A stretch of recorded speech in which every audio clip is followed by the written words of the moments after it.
All right. EQ. Ah, 80. Oh, here's so many O's and Q's. It's a lot of O's and Q's in there. P0 O Q V. Okay. Yeah. All right. I see. Yeah. Okay. Yeah. It ain't sluggish today. I don't know why. Why is it? 지금은 좀 낮게 들어왔고요. 저도 지금 it's been sluggo. All right. There you go. All right. Thank you, Mr. Tucker from the Netherlands. Yes, FTA, excuse me, FTA. 10 meters is doing very well today. As you can see, very active today. It was really not too good yesterday, but today is really booming. So there you go. It's booming today. Check my DMR. Let's see who's on the there you go. South Korea. Uh, okay. Who's this guy? Alabama. Okay, you know what? I'm fine with that. Yeah. Hello, happy Friday morning here in Yonkers, New York, USA. And I'm just as you can see the bands just came to life today. Yesterday, 10 meters was it was it was okay. It wasn't like right now it's really good. 10 meters. So if you do an FTA on 10 meters, uh 28.074. Maybe we can make contact. So happy Friday morning here in Yonkers, New York. Right now, local time here is 10:16 a.m. You can see it's very, very.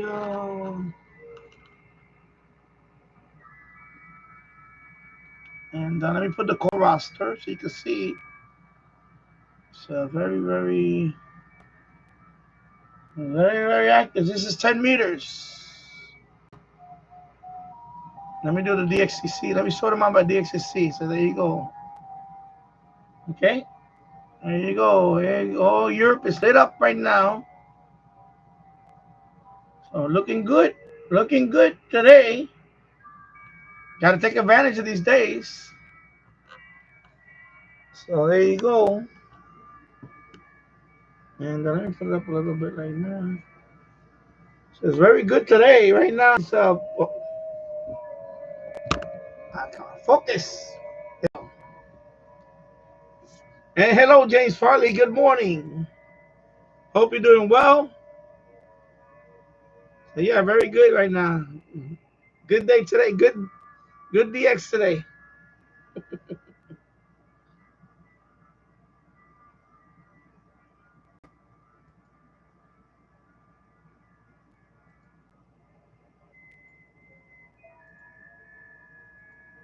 And speaking of DX, let me lower this thing. Let me lower my transceiver. Yeah. And speaking of DX, that boombox, it's not bad. It's not bad. I mean,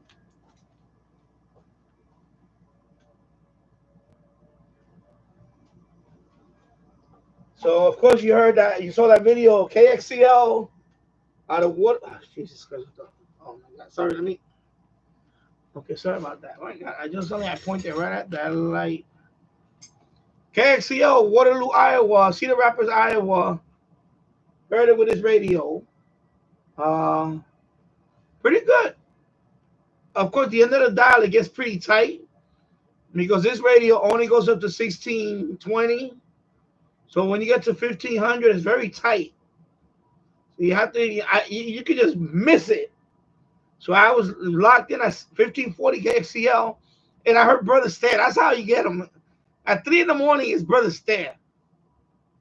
So when I heard Brother Stare, I say, yeah, 1540, bam, Brother Stare. And then it's Red Eye Radio. Red Eye Radio, Brother Stare. So I knew I had 1540. 1520 is Buffalo. So when I get to 1520, then I had to go real slow. It's very tight. And then if you miss it, boom, you're at 1550. That's CBEF out of Montreal, or is it Montreal? I don't know what's that. Anyways, it's French. So when you hear that, you know that CBEF coming from Canada. So you gotta go slow. Hello, CQ. Hello, CQ. Hello, CQ. This is Victor Kilo 1 Julia Tango, VK1 JP, calling CQ and standing by. Anyway, somebody's calling from BMO. I already spoke to him before. I don't want to. And I'm just listening. JT, this is K40L, returning currently in Kentucky, United States. Good morning. So I'm monitoring DMO also. Talk Group 91. Good morning from good evening. Let me lower this down. Yeah, well, it is good morning. Sorry. Let me lower that down. Yeah, 1540. Yeah, it is a cool. Actually, let me tell you something. This boombox is growing on me. I paid about $44 and change for this boombox. I've seen these before, the earlier models. Some of them have the X bass written on the speaker. X bass, right? I know Jill's has one that has the X bass. Some people say it's kind of crappy, but let me tell you something. For $44 and change, it's very good. It's worth the price. It's definitely worth the price for $44.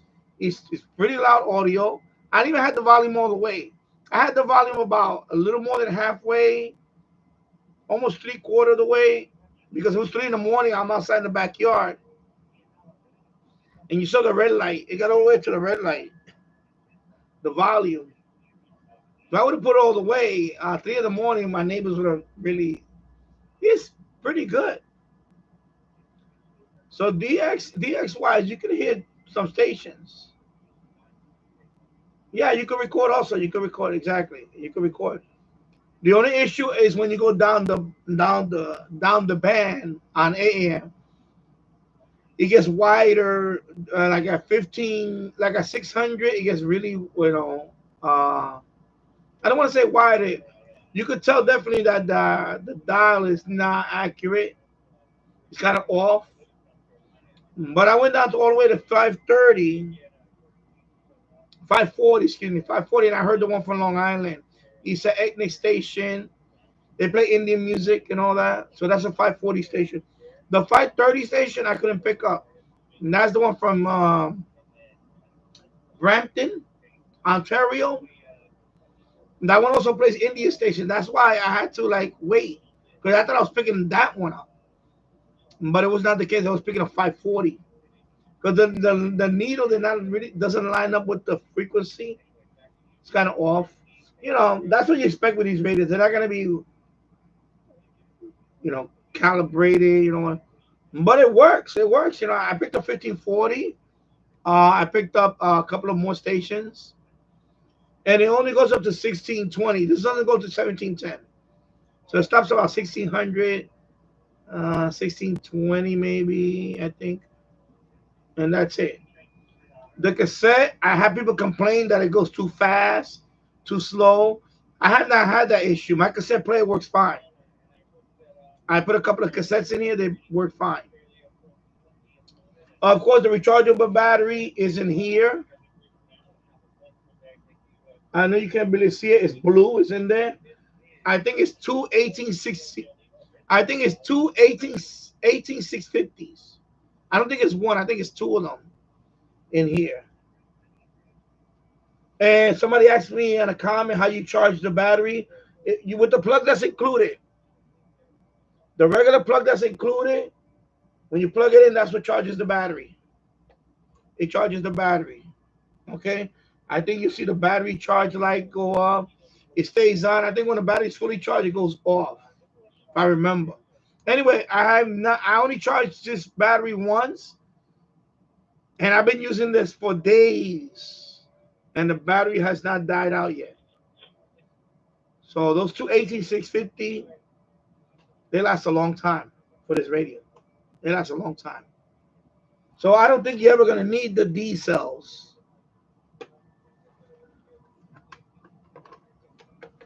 So I don't think you're gonna need the D cells for this one. Unless it's an emergency and you can't recharge the rechargeables. I don't know why, but it's nice to have it. It's nice to have it there in case the rechargeables, for some reason, you need. You know. But yeah, I like this radio. It's a very good, very nice radio for $44 and change. Um, at the end of the live stream, I'll put the link to this radio, Amazon link where I bought it. You can go through there if you want to buy this radio. I'm going to tell you, for the price of this radio, it's worth the money. It's a nice radio to take, when you go on a barbecue. Barbecue.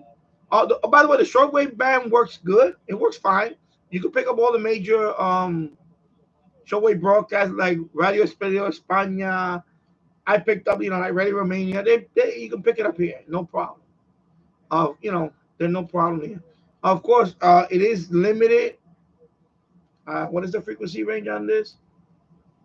It starts at 5.9 megahertz and it goes up to 22 megahertz. So, Radio Marti, you can hear it on. I heard that here. Radio Marti has a nice whip antenna. So I'm gonna say this radio right now is a winner. It's a winner. I'll make a full review eventually. But right now I'm liking this radio. For like I said, you can't go wrong with $45.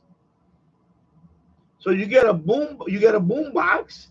It is 4 speakers. There is tweeters in here, by the way. These are not fake tweeters. There are tweeters in. So it's full stereo. Cassette player for me works fine. I know people complain about it. So far for me it works fine. And you have an MP3 player right here. MP3 player and what else? Let me see if we play. And recorder. MP3 player and recorder. So you could also record MP3. So you could basically, I believe, I haven't tried it.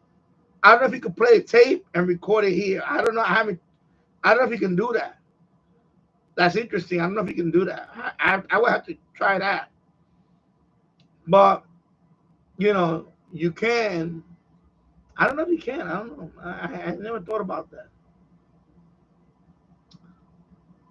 But definitely MP3 recorder, and you could either put a USB stick or an SD card. So it takes both.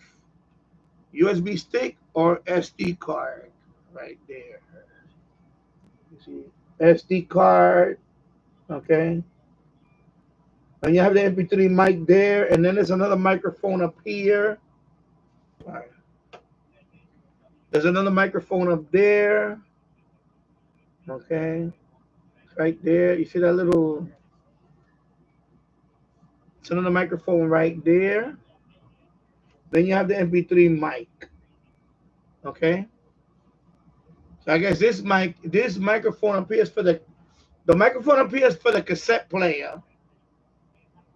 The microphone up there is for the cassette player. The microphone down here is for the MP3 microphone. Okay.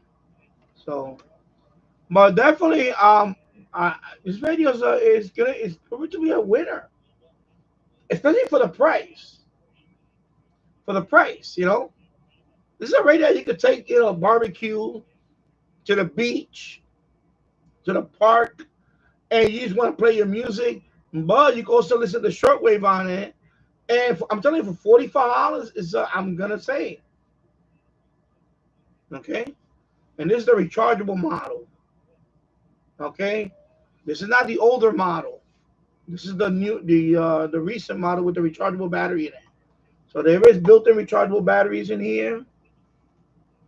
Okay, and I'm gonna tell you, it's a Hey Tasso, well, hello Tasso. Hope you're doing well. All right, happy Friday, happy Friday, everybody. And yeah, so James Farley,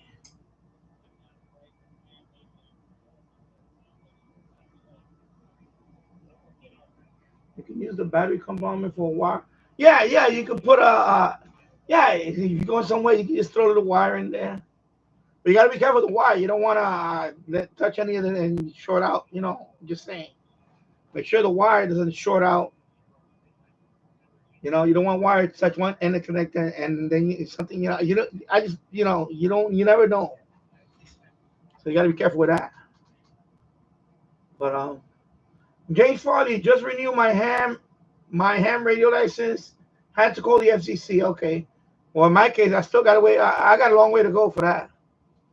2032 is my expected. My 10-year end date is 2032. So I got a long way to go. This is my second year of my license. So I'm 8 years away from that one. Yeah. Yeah, James Bond. It's a cool boombox. I really like it. I like it. I rolled the dice on it, and I'm glad I did. I'm very, like I said, I heard KXCL outside of my house, and I got Brother Stare booming in. Brother Stare and Red Eye Radio. Uh, yeah. So okay. This time I'm not. This time I'm not broken. Okay. There you go. Yeah, as you can see, 10 meters is booming right now.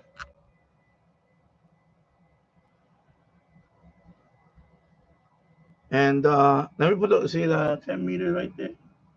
And then the call roster. Let's look at the call roster. You can see it's a lot of people on 10 meters. A lot of people on 10 meters right now. Okay, it's a lot of people on 10 meters. So, my son is in school right now. I'm gonna be here for a couple hours, make some contacts. Enjoy this Friday morning and slash early afternoon. Put that wire over there. I'm broadcasting a little early because I want to talk to some people in Europe. Oh, hence, a couple of people from Europe. Maybe maybe do a contact with Marriott and the Extra on FTA. See, I don't know. Maybe I don't know. I don't know what he's doing now. I'm hoping that would be nice to do FTA contact with Marriott and the Extra. And yeah, that was 1540. Yeah. Can you record the radio? Well, I haven't tried it, but I'm pretty sure you can with the cassette or the MP3 recorder. You can probably record the radio. Pretty sure you can. But I'm interested to see if you can record from if you play the cassette. If I can play, for example, my old cassettes. If I play my cassette, if I play my cassette and play my cassette and record it on the MP3, I want to know if I can do that. That would be kind of interesting. So, and I know my internet's been a little crazy the last few days. I need to reboot, but I'm not gonna reboot it now. So I'm looking at my numbers; they go up and down. I don't know. I don't. I'm not. I don't pay attention to viewing numbers no more because it goes crazy. It goes up and down, and yeah. Tasso, hey Danny, I'm stopping by to say hello. I have a class in a few minutes. Have a great day. I'll be watching replay. Oh, yeah, I figured you'd be. Yeah, I know you'd be in class. Anyway, enjoy your class. I miss school. I miss college. I went at night though. When I went to college, I went in the evening. I went in the evenings. I couldn't do the whole daytime thing. Um, I'm not a good person to wake up in the morning every morning. I'm not that type of person. I'm more of a night owl. I'm more of a night owl. And for as long as I can remember, I've always been a night owl. You know, I woke up this morning at 4:30 in the morning. I was up. I've been up since 4:30 this morning. So, but lately I've been going to sleep early too. 4:30 in the morning. Like last night, I went to sleep around 9:30. I was in bed. I was 9:30. I was in bed. I slept all the way till 4 in the morning. I put on my radio because you know what's happening in New York City, right? The mayor has been indicted.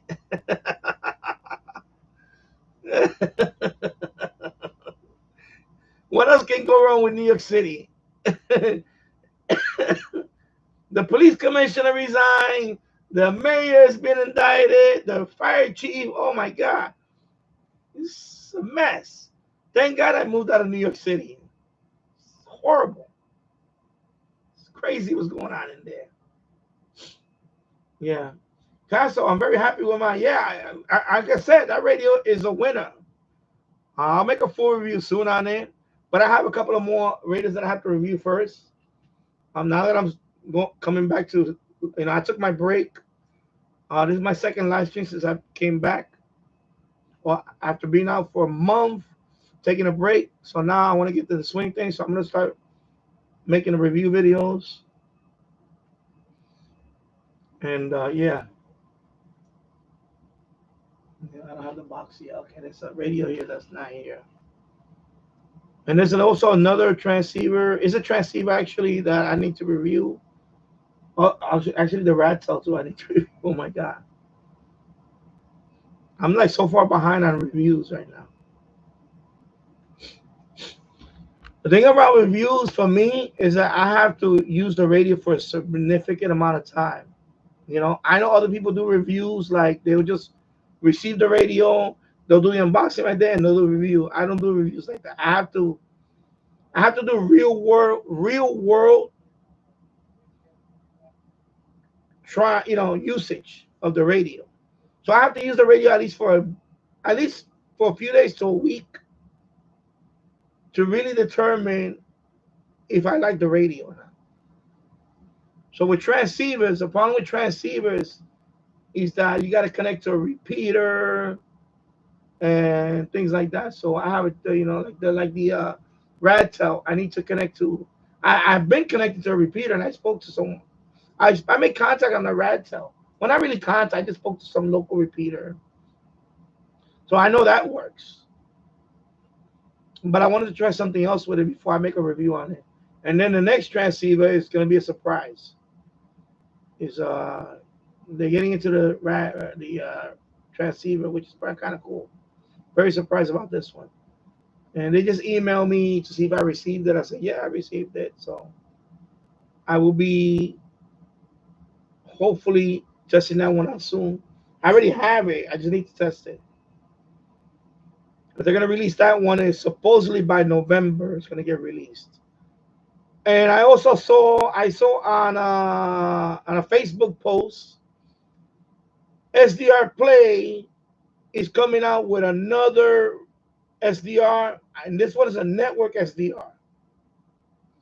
It's a network SDR. I forgot the name of it. It's gonna be something like the Kiwi SDR, where you could plug it into the Ethernet and you'll be able to share your SDR with the world.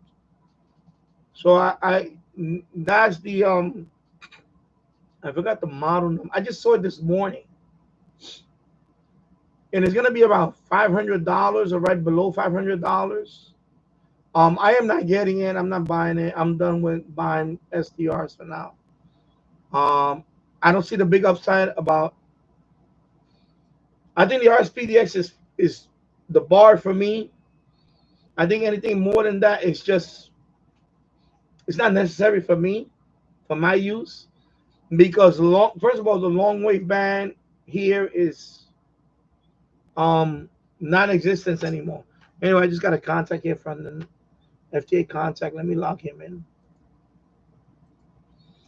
So for me, the long wave band here is non-existent. So before I would look into that a lot about the long wave band, the even VLF. But now even with VLF, WWVB is no longer. I can no longer listen to it. I can no longer hear it. I hear nothing but noise now. Plus, they had transmitter issues.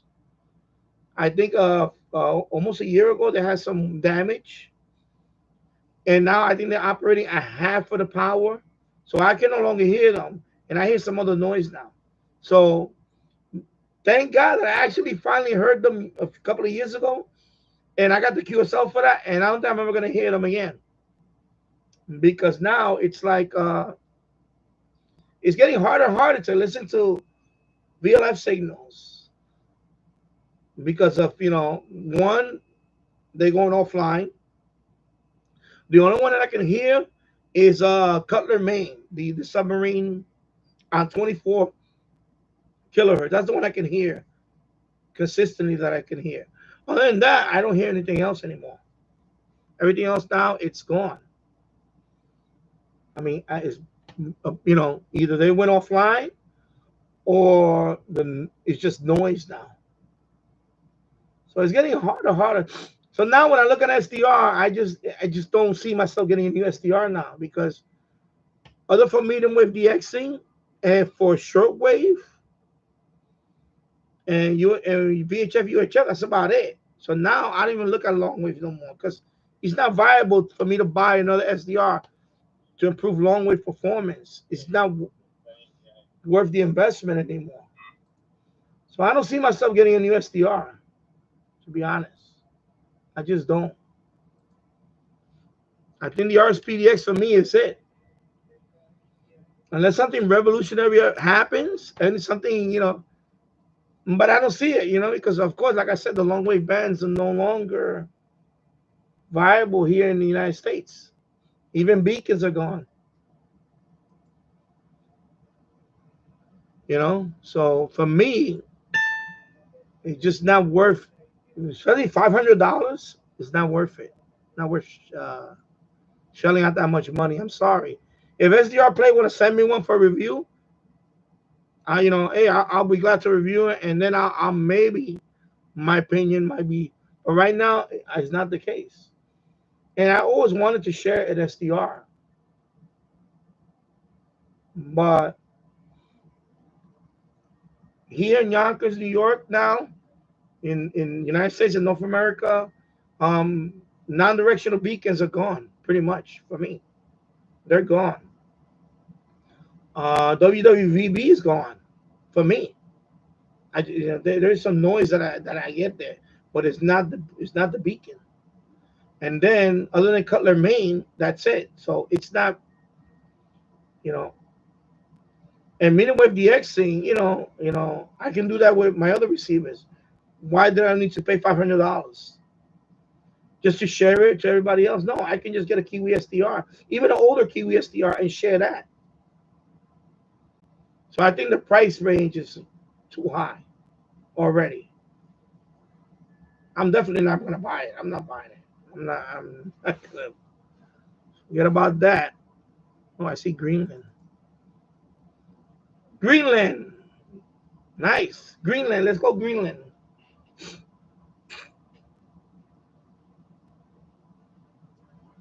James Foley, yeah, you can use a battery compartment for the wire. Yeah, you can put the wire in there, but just be careful that one end of the wire does not hit one battery lead and then the other one, and then it causes some kind of short. You don't want to do that. So plus, usually, for for wire antenna, I already have the AN. What's it called? The Texan AN, the real antenna. I don't have one. I think it's AN80 or something. I have a couple of them. So I just bring that along. Just throw that in my bag. So I don't have to put nothing in my battery compartment. Yeah, I will be careful with that because, like I say, you don't want one wire touching one lead and the other one, and then you have the rechargeable battery. Yeah, it powers it up, but then you can short it out. You can short out something. I don't know if I want to do that. I would just be cautious about doing that. Use that compartment for wires, especially if both end of the wires exposed and they touch inadvertently. They touch and cause some kind of I don't think I want to do that. I wouldn't feel comfortable. I don't know. James Farley, but it did. Yeah, they definitely this model they definitely, and I think that's what happened. I think people were complaining and say why couldn't you put rechargeable batteries in this one? So remember let me see where he's calling from. Let me see where he's calling from. TV2.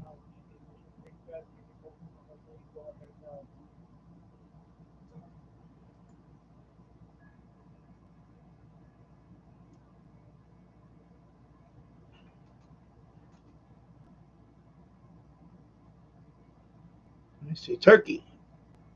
I'm gonna try to call Turkey. Tango Bravo 2, Charlie, Papa, Whiskey. This is Kilo Delta 2 Zulu Zulu Echo. Do you copy?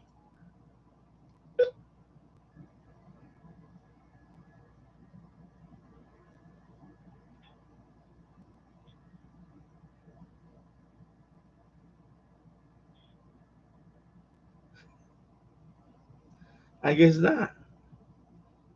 He just spoke to the guy from India. Yeah, as in case you're wondering, that's what I'm. Kilo Delta 2, Zulu Zulu Echo. This is No. Victor Uniform number 2 Echo Hotel Bravo. He, I wanted to call Turkey. Anyway, let me speak to the guy from India. Victor Uniform 2, Echo Hotel Bravo. This is Kilo Delta 2 Zulu Zulu Echo. QSL.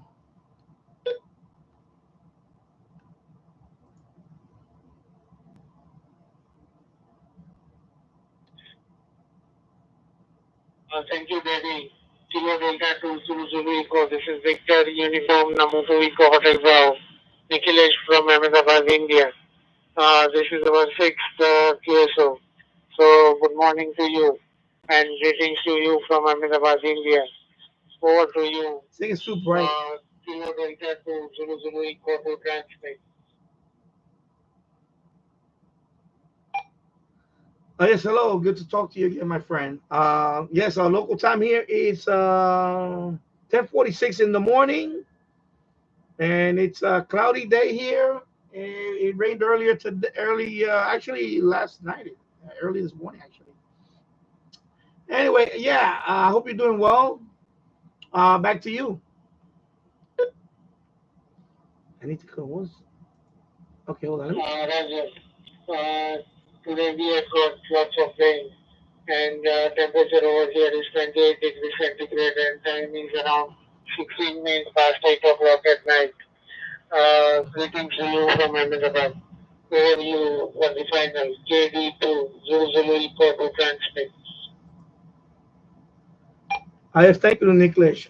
Yes, thank you for the contact, my friend. I hope you and your family are doing well. Many blessings to you and your family. And again, thank you for the contact. I hope we talk again soon. Namaste. Namaste, my friend. 73. I'm going to put you on my QRZ and hope to talk to you again soon. And 73, my friend, line clear.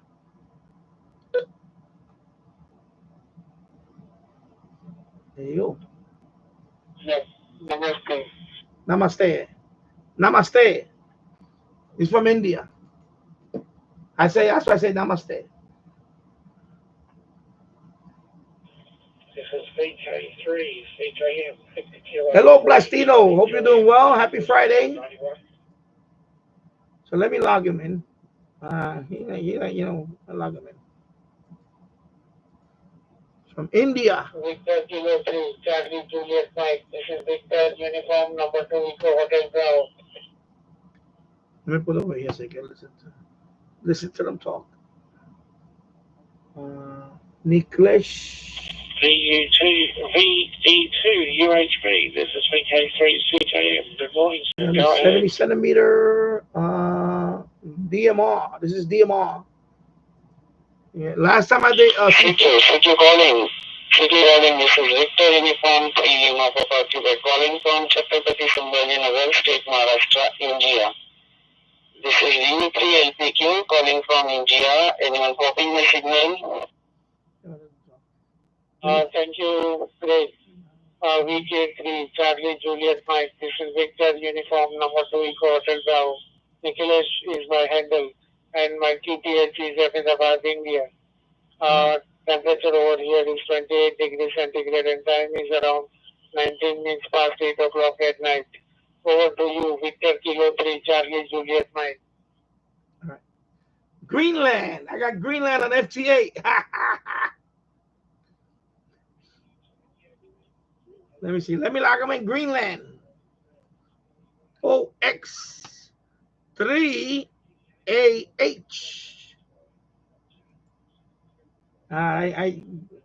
That's my first contact from Greenland. See, Greenland. Greenland.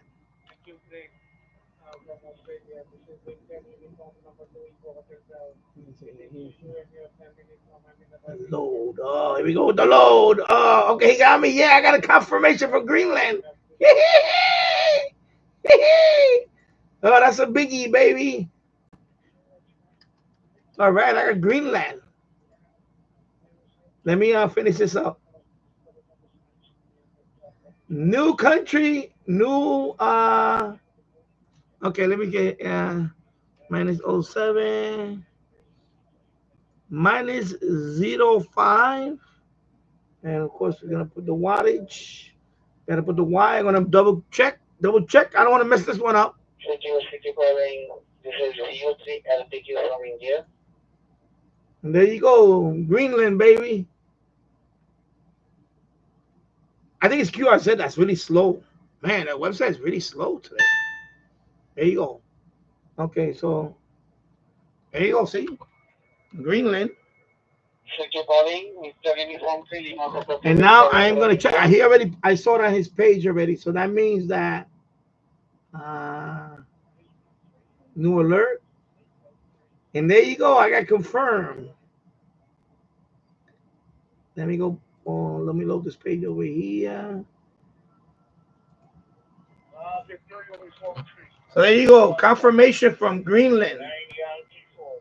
FTA at 10 meters. Nice. Yeah, baby. Copy from my Yankee for Delta Alpha Alpha. Hi, David. My friend, how are you? Yeah, Greenland, baby. Greenland. I had Iceland a week ago, so I was trying to get Iceland for a while. Hey, I'm a tech, bro. I'm a tech. I hope we have already had a QSO, a wonderful QSO with you, and this is my second time to calling with you. Thanks for responding my signal, my friend David.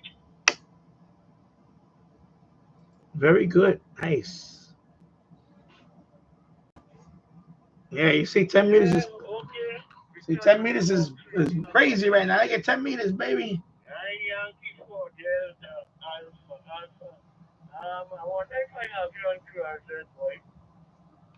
And the call roster right now. Let's look at the call roster. And you can see. I'm trying to get this guy, but he doesn't. I don't know, man. I don't think he can hear me.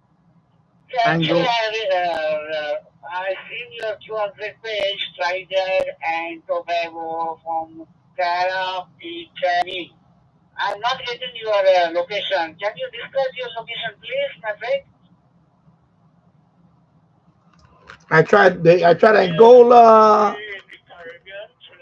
Luxembourg, Malawi, none of them one of those. So I said, well, I only 3 times I said, you know what? You'll come back to me or whatever. Yeah, thank you very much for responding, my friend David. It's very happy and very good evening for all on the platform. I hope you and all your family are very good and happy. Okay, let me lower this down. Yeah. So 39 minutes in the books. Let me check my PSK. Excuse me. Let me close this guy. Let me check my PSK. Yeah, I'll check it here. Let me check it. PSK reporter. Let me see how. Let me put the last 3 hours. Go. Let me zoom out. Let me zoom out. Let me zoom out. So there you go. The last three, really 2 hours. Well, yeah, 3 hours. So 383 reception reports on 10 meters for this guy. That's not bad already. Wow, not bad. 3 hours, I got almost 400 reception reports. Not bad. It's pretty good. What did I say? Pretty good. It's pretty good.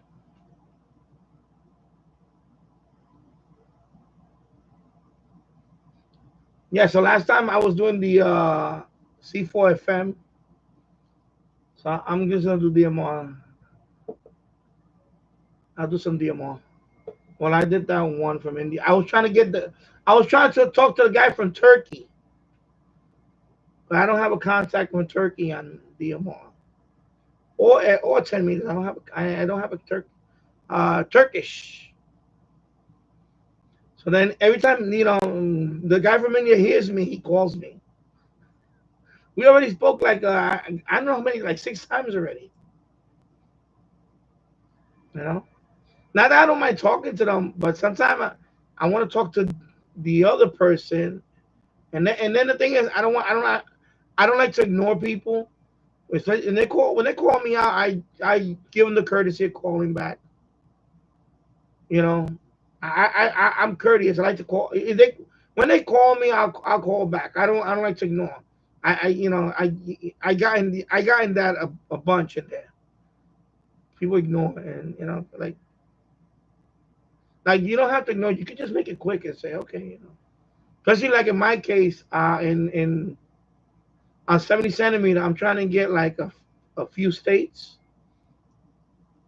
So like I said last week, I called the guy from Maryland, and the guy just ignores me. I called him like 3 times, and he ignored me. And what happened the other day? I saw him again on the on Talk Group 91, but this time I didn't call him no more. I don't call him no more. And what he does, he talks about, oh, I got 65 years. I'm a ham for 65 years. Like every time, it never fails. The guy always brings that up when he talks to anybody. Well, I've been a ham for 65 years. Like I guess he already has a script and he has to jam that in there. Like I get it, bro. You're a ham for 65 years. Like what that got to do with anything, Because I get he because he says, "Oh, I just started DMR a couple of months ago, whatever it was." So I'm like, okay, that's great. Just like me, I started a couple of months ago, like three. It's like my third month with DMR, and and I only been licensed for 2 years. Yeah, Log of the War, I do upload there. Log of the War, yeah. So like when I'm done today, I upload it to Log of the World, and then what I do,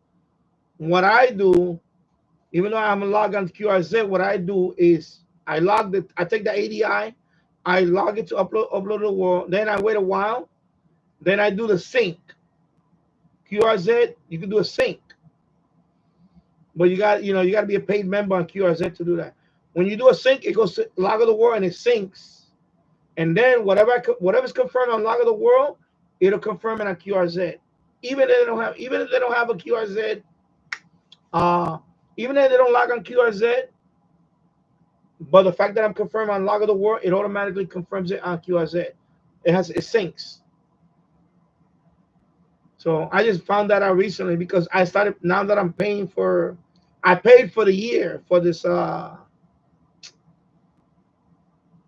subscriber, what it's called, you know what I mean. It's the basic membership for QRZ. So now not the free version. You don't get that option, the free version. On the paid version of QRZ, there's an option where you could sync to Log of the World. So all those content I had Log of the World, the first time I did it, I had like about 30. Who's more? It was a bunch more. Confirmed. A whole bunch of them. That I'm talking about. That some people they don't log their contacts on QRZ, but they do it only on Log of the World or somewhere else. If I'm confirmed on Log of the World, it automatically confirms me on QRZ. I get credit for that. But you have to sync. You set it up with the sync, and that's what I've been doing. So it works. It's good. I like that. So it's worth. I'm saying, to me, it's worth paying the QRZ, even the basic one, just for that alone. If you're trying to get all these badges, let's just say that. In my case, it's just that. So I think it's worth it.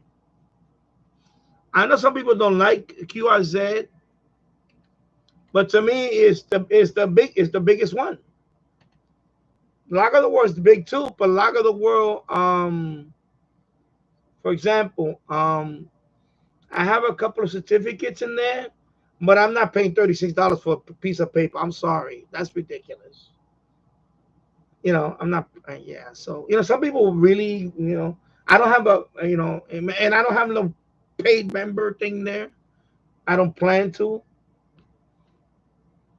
You know, I don't want to go that far to get awards. It's just little badges here and there. That's all. I don't want to get I don't want to get to the point where I'm obsessed with awards. No, you know, and I'm not knocking anybody for doing that. That's fine, but just me, no. I just more of my QSZ. I just get whatever badges, and that's it, and that's enough for me. You know, but because it does kind of keep the interest. Otherwise, like you don't have goals, so why would I want to? Right now I'm trying to get to 100 countries on QRZ. I'm at 76, I think now with the Greenland. I just got so that's 76 now.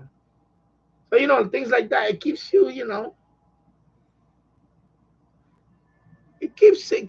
it fun. That's what I think. I guess that's what I'm trying to say. You know.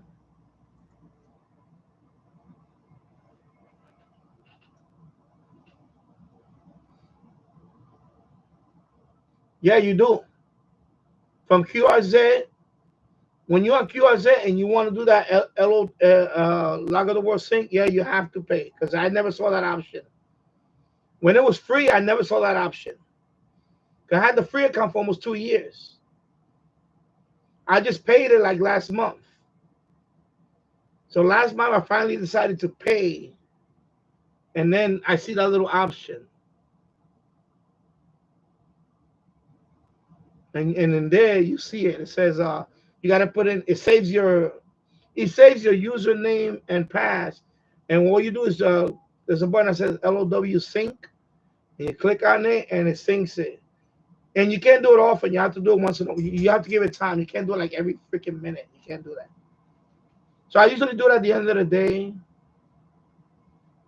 But before you do that, I upload first to the Log of the World. There's a little app. It's called TQSL. I upload the file there first. Let it sit on Log of the World for a couple of hours or whatever. And then I just go back to my QRZ. I just click on that little. I'll show you. Let me go to. I'll show you.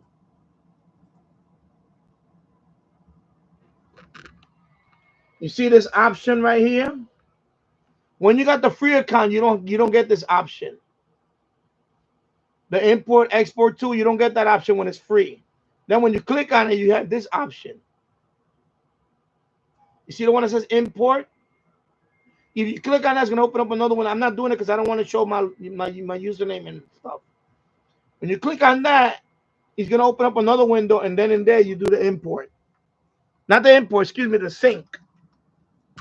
It's called import, but it's really sync.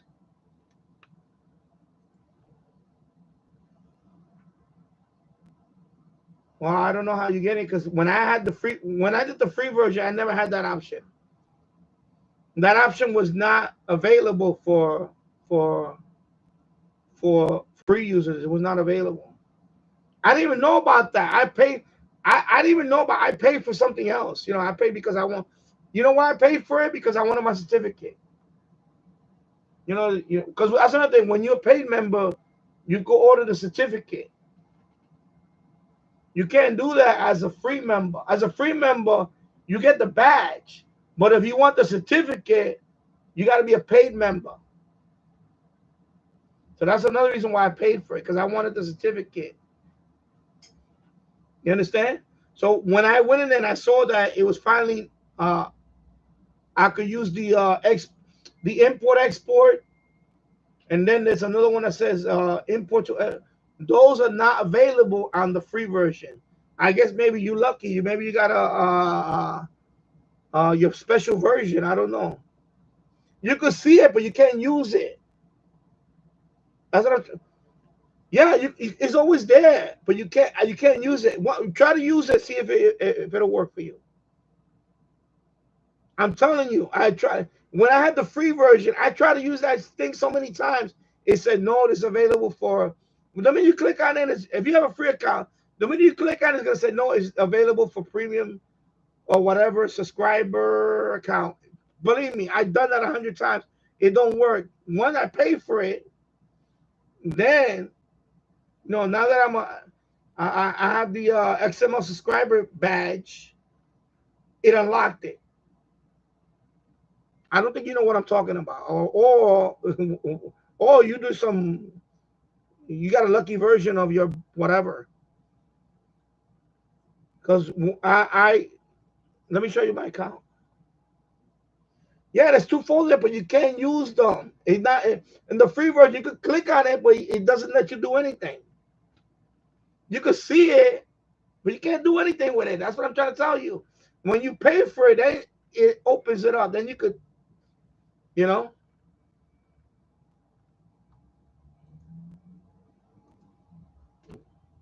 you see when it's free. When it's free, you can still see it. You know, you can still see it, but like right now I could use them. But when it's the free version and you try to click on it, it's gonna pop up. It's gonna take you to. It's gonna say no. You can. It's not gonna let you do it.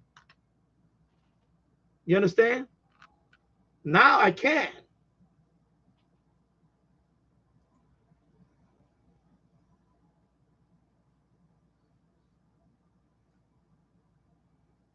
I think we're in the same. We're in a different wavelength here. I don't think you know what I'm talking about or something going on. I'm talking about QRZ. QRZ. I don't know what you're talking about, bro. Believe me, it's not free. It's not free. Otherwise, I would. Why would I pay for it? Well, I paid for mine because I wanted a certificate. That's why I paid for it.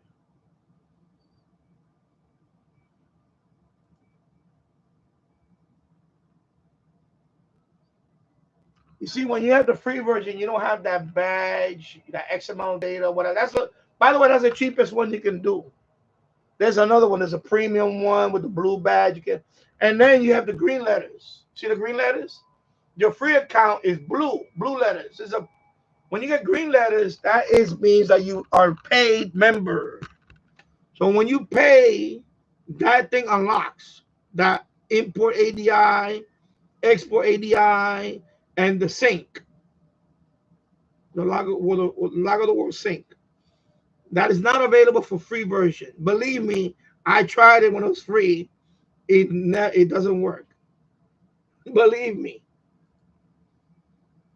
So I don't know what are you talking about. I have no idea, but it's not free.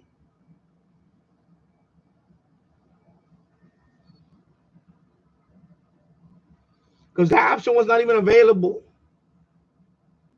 When it was free, that option with the log of the world, the import was not even available under the it was not available. Same thing with the for example, same thing with the what do you call it? The grid tracker, right? Grid tracker has a sync too. But when you get the free version, you don't get that what is it called? It's a code. It's a code. You don't have to send me a video. If you get it, you get it. Good for you, bro. Don't send me the video because I'm not gonna look at it anyway. I don't have time. Sorry, bro. I'm just saying, bro. You know, if you got it, you got it, bro. Okay, now I lost my train of thought here. Okay, there we go. Yeah, I don't know. All I know that it was not available to me until I paid for it. You know, I never saw that option under the free account.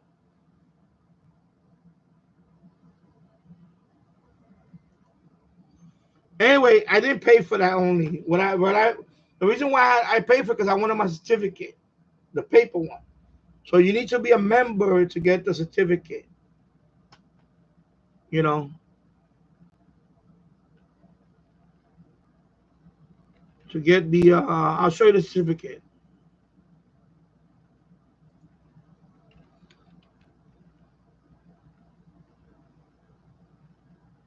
See, when you have an account, I think it's right there. My certificate.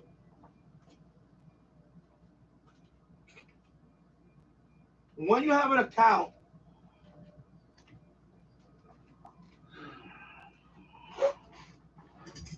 let me okay, let me go back in. When when you have a free account and you get a badge, right? You know, you get the QRZ 30, whatever, you get a badge. But if you want a certificate, you gotta be a member. You gotta be a premium member. Yeah, but it can help you view it. But what I'm gonna do, I'm gonna post a video. I'm not gonna post a video. You got your own channel for that. So if I want this certificate, for example, this one, right? I had to be a paid member first, and then this you have to order it separately. So this is like 19.99, right? So if you have a free account, believe me, I'm telling you, I have a free account. You can't do nothing with a free account. It's like basic, you know. Or when you first get your license, they give it to you for 30 days for free. The premium stuff, whatever. After that, when it goes to free account, if I want to get this guy, I can't. You got to be a member, at least the lowest member, which is the XML subscriber, whatever it's called, and then you can order your certificate. Okay, that's why I paid for the membership, and it's a 1 year flat fee. So every year I pay like I forgot what it was. I forgot the rate. You can do monthly. I don't do. I just said I pay for the whole year. That's it. Because I plan to get a couple of these, and that's it. You know. After that, they're gonna be endorsements. I don't really care about those. You know. So I just want to get like this one. Maybe the next one is gonna be the 50 states, the mixed 50 states. The DX100 one, the mixed one, and that's it. I don't care about the endorsements of each one. I'm not gonna obsess myself over that. And that's it. I only want a few of these, and that's it for my shack, and that's it. I don't want every single. I don't want one for like. I'm not gonna obsess myself with like one for 80 meters, one for every band. I'm not gonna go crazy like that. I only want the mixed one for this one, for that one. I can put it on my wall, and that's it. That's it. That's all I want. So, after that, like for example, this one, Constant of the Word is mixed, right? It's mixed. It's not one band right now. It's mixed. Now, if I ever do a one for only 10 meters, I don't want another certificate, and I don't really care for that. I got the badge for that on the website, and that's fine. I'm not gonna print every endorsement because those are called endorsements. So I'm not gonna print every endorsement. No, I don't want that. I don't want that. So that's mixed. Just like when I get to 50 states, I'm down to I'm down to 4 states, 5 states. When I get that, that's gonna be mixed. I don't want and then after that, that's it. If later on I get all banned for that one and the next band, I'm not gonna just one for each. That's it. I don't care, and that's it. That's for me. And of course, you got the badge, and then they could look up. They could look up what endorsement. Okay, they done this one, this one, this one, and this. That's it. But you can't print. You can't. You need to pay. You need to pay membership so they can send you the certificate. That's what I'm trying to say. So when I pay for that, I noticed that the same thing was available.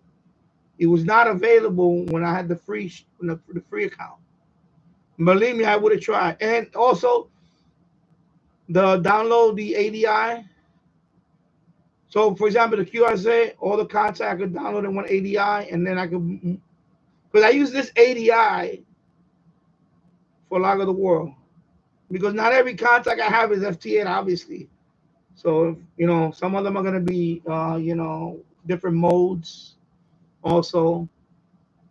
So I usually download it from here, send it right back there, and then it'll sync, and that's it. It makes life easier. But an excuse me, ARRL, I can't put I can't say that fast enough. Um, like I have a couple of certificates over there, but over there I'm not doing that. I'm not doing that the certificate over there because first of all, I'm not paying $36 for a certificate. That's way too high. 19.99 is more reasonable. $36?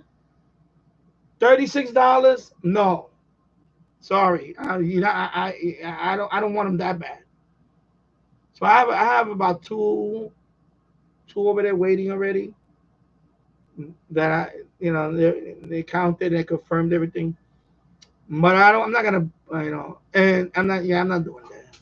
If your member is less or free, I don't know what I'm not doing all that on that side. Yeah, I'm not doing all that. That's another thing I'm not doing. I'm not paying for everything I'm not doing. And I hope I EQSL.cc because they have the EQSL thing. I like that. That's nice. The EQSL thing, that's nice for that. Because I'm not into sending. I'm not gonna be mailing people. I'm not doing all that. There's a couple of people I gotta mail eventually, but that's it. I'm not mailing everything. Yeah, I'm not doing that. I have people ask me all the time, "Hey, I'm gonna mail you one." I say, "You can mail me one, but don't hold your breath." I'm emailing you back. You know what I'm saying? So just not don't have the time for that to go to a post office and do all that. Nah, I don't have time for that. Sorry. And that's another thing. When you get into this hobby, yeah, it's a pain to get from. Yeah, I know. I just finally got two.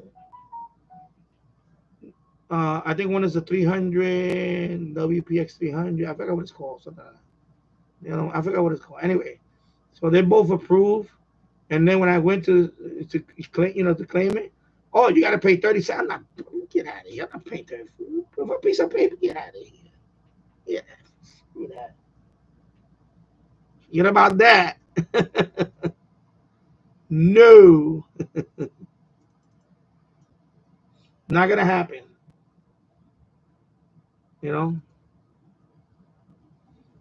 I like QRZ. I like they put the badges up, and that's fine. I printed that one because I want to. I'm gonna redo this shack. I'm even thinking about moving to the garage, and I wouldn't mind hanging up a few. That's it. That's all. Just to hang up a few, and that's it. I don't want to go crazy. I don't want to go crazy and I need to get every single thing. No, I'm not obsessed about that. You know, I don't want to get like I know a couple of people that. But for example, I got a club log account. I don't understand one thing. I just upload to. I think here I upload to club log. I just go in there just to whatever. But I don't really care about all that stuff. I only do it to help other people. That's another thing I do. I do it to help other people get confirmed. It's more for that. You know. For me, the bottom line is for me it's QRZ and Log of the World because they sync together, and that's it. I don't care about the and then EQSO. I get the EQSO. They send me. I confirm them there. They get my EQSL. I get theirs. If and what I do is if I find them to look really nice, I'll put them on my QRZ page. And if I really like them, then I'll print a couple of them to put them on my shack, and that's it. And that's what I do with them. I printed a couple of them that just to put them on when I'm upstairs, you can see a couple of them in the background. I printed a few of them and I just put them on the thing. That's it. It's like, just to show people that, for example, in my case, right? In my case, I'm a technician. Um, I've been a technician for 2 years. To be honest, I'm in no rush to be a general because I'm enjoying 10 meters right now. Yeah, when conditions are good, it's fun. But I'm also enjoying, digital voice, DMR. I do some single sideband, on 10 meters also. And I'm starting to uh, I'm starting to dabble into CW, and I could believe it or not, I could do that without really knowing much. I know how I could do that with FLDG and all that. I could do that. And CW, I can go down to, I believe I can do. I believe right now what I have, I know 80 meters. There's a portion of 80-meter band that I can do CW on. It's a small portion, but it's there. I believe also 40 meters, or I forgot which is it, 40 or is it 40? Seven? Yeah. 40 meters, and I can do that now. Yeah, 40 meters exactly. But I forgot. I had a little moment there. So there is some that I can do this. So I'm in no, as much as I wanted to get that, I'm in no rush to do it because I want to show people in this channel that you could do a lot with the technician and have fun. I'm having fun. I'm having fun. I'm having fun. I'm achieving more as a technician than most people probably do. A lot of people tend to get the technician, they want to go right into general, you know. But I want to show people that you don't have to rush because you have to learn all this stuff anyway. You know how much of a pain it was to set up DMR? It was a pain. Okay, it was a pain. Kilo Lima Echo radio check, please. Trying out a new hotspot. So that's what I'm saying. Have fun. Have fun. Enjoy. Learn and enjoy. But enjoy. Don't. Kilo 9 Lima Echo. This is Big Bell uniform. Don't fall into that. Oh, I got it. Technician is no good, and I just need to go right into general. Nah, learn from technician. There's a lot to learn. Roger. All that. I got you the same back this direction. There's a lot to learn. Here, just got a different. But I talk to a lot of people here. They tell me about HF. Say you're not missing much on HF anymore. You know. People that have been around for years.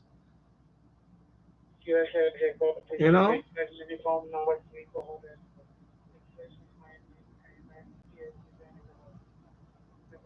You know. People have been around for years. I hate them that they tell me and say, I said no. I said, eventually, but the thing is, My thing is, I want to learn as much as I can here too. You understand? That was my goal. My Everybody has their own goals. Remember what I talked about last time? That there's a proposal. It's been around for a few years. They want to expand the technician level, at least for digital. They want to do a few more. I believe. They believe they want to go. They want to do 20 meters, and they want to do. But that's still. They've been talking about that for years. Only because, like, especially in my case, you know, I went to get my license because of FTA. Not because of you understand. So they saying that most people that are tech never. I forgot what the number is. Most people that get tech, they wind up not progressing to the general and so on. They just you know they stay at VHF, UHF, and they do whatever little 10 meter. You know, but my thing is, I want to do it, but I want to have fun too. I want to learn as much as I can here. Why I want to rush? Have I rushed? Let me tell you something. I took both. I missed the general by a few points. Because obviously that when you pass the test, you can take the other one right away. It's free. I did take the other one. I took the general, and I think I missed it by 5 questions or something. And was it 5 questions? I forgot what it was. And have I passed that one? Eventually, I would have never got interested in this PMR stuff because I would have been so busy, consumed with HF. Oh my God, HF, HF. But I'm kind of glad that I was that glad that I passed it. Of course, I wish I would have passed it. But I'm glad that I actually am doing more here before I go there. You know, Instead of going there and then come back here, I'm doing as much as I can here to enjoy what I have, and then go there. I don't know if that makes sense.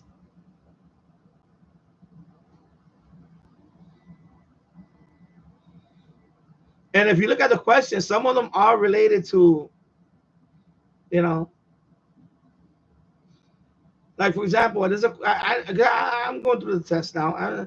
There's a question they ask you about APRS and all that, and that's like, wait a minute, that's isn't that But they throw those questions in there, and I'm like, okay, so it's good that you know all the stuff here too, because some of that stuff is gonna be on the test anyway.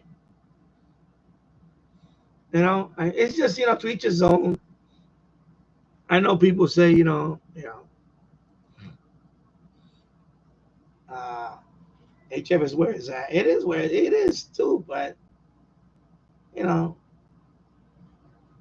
I'm having fun here. It's just yeah, yeah, I know.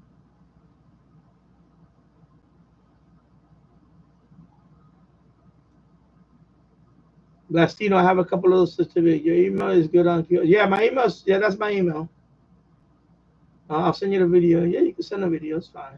I'm not gonna post it, but you can send it. I'll look at it because I noticed that when I okay, this guy's really wow. Sometimes people get dropped. Anyway, let me go over this. 1 hour and 13 minutes in the books. Let me check my local time here. Okay, 11:27. Yeah. So okay, this guy. Oh my God, I'm under the. Oh, sorry about that, bro. Under the runaway train. I didn't even know that. Sorry about that, bro. Yeah, I don't blame you now.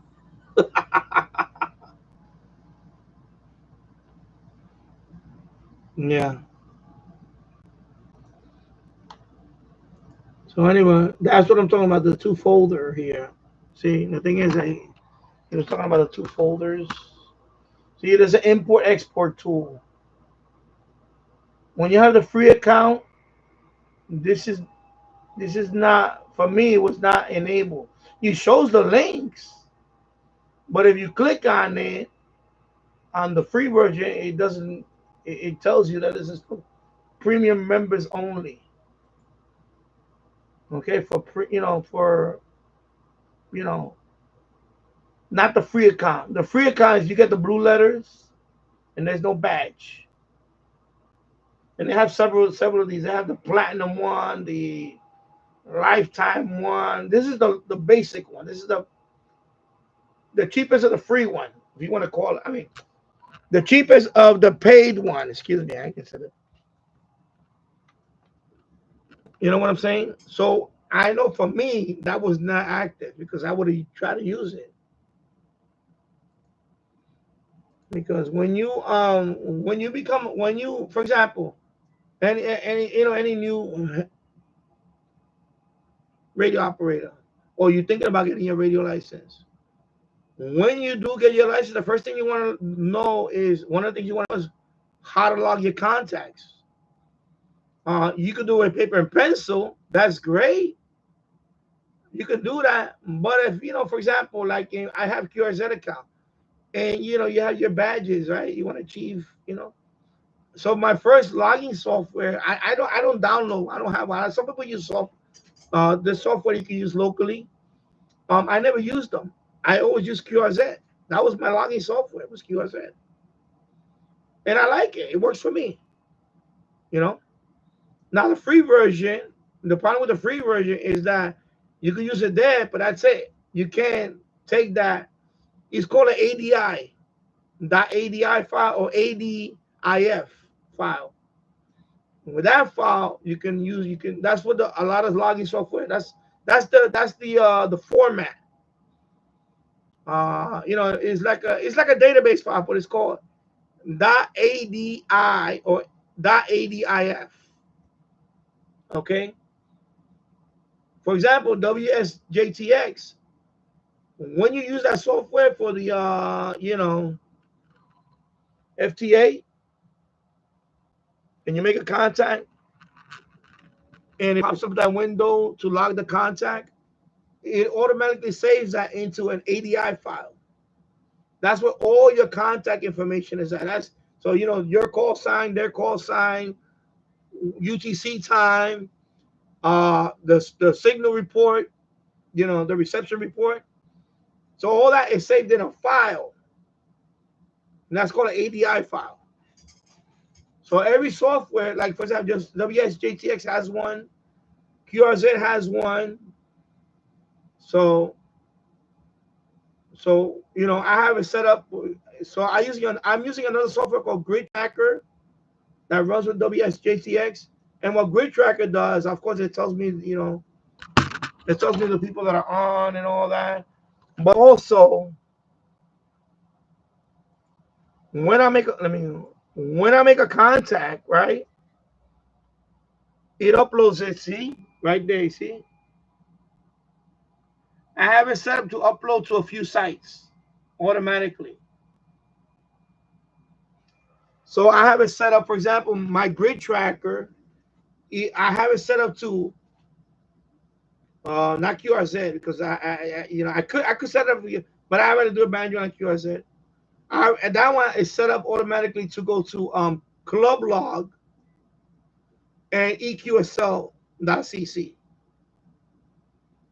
And Log of the World. Excuse me, I can do it here too. Log of the World. I have it set up already. QRZ I can do it, but I choose not to. I choose not to. So what I do is on the end of the day of QRZ, what I do is I download that ADI file. I take that file and I upload it to the Log of the World. Take that file, I upload it there, and then the next day or a few hours later, whatever, I'll do the sync. And that's what I use. Because this one automatically uploads here. This one, so I sync everything at the end of the day. That's how because I don't want to do it locally. It's too much. I like it the way I do it. It works for me. You know, because a lot of my contacts are digital, and then of course with this one, DMR, Log of the World does not recognize any of these, so this is pointless to do there.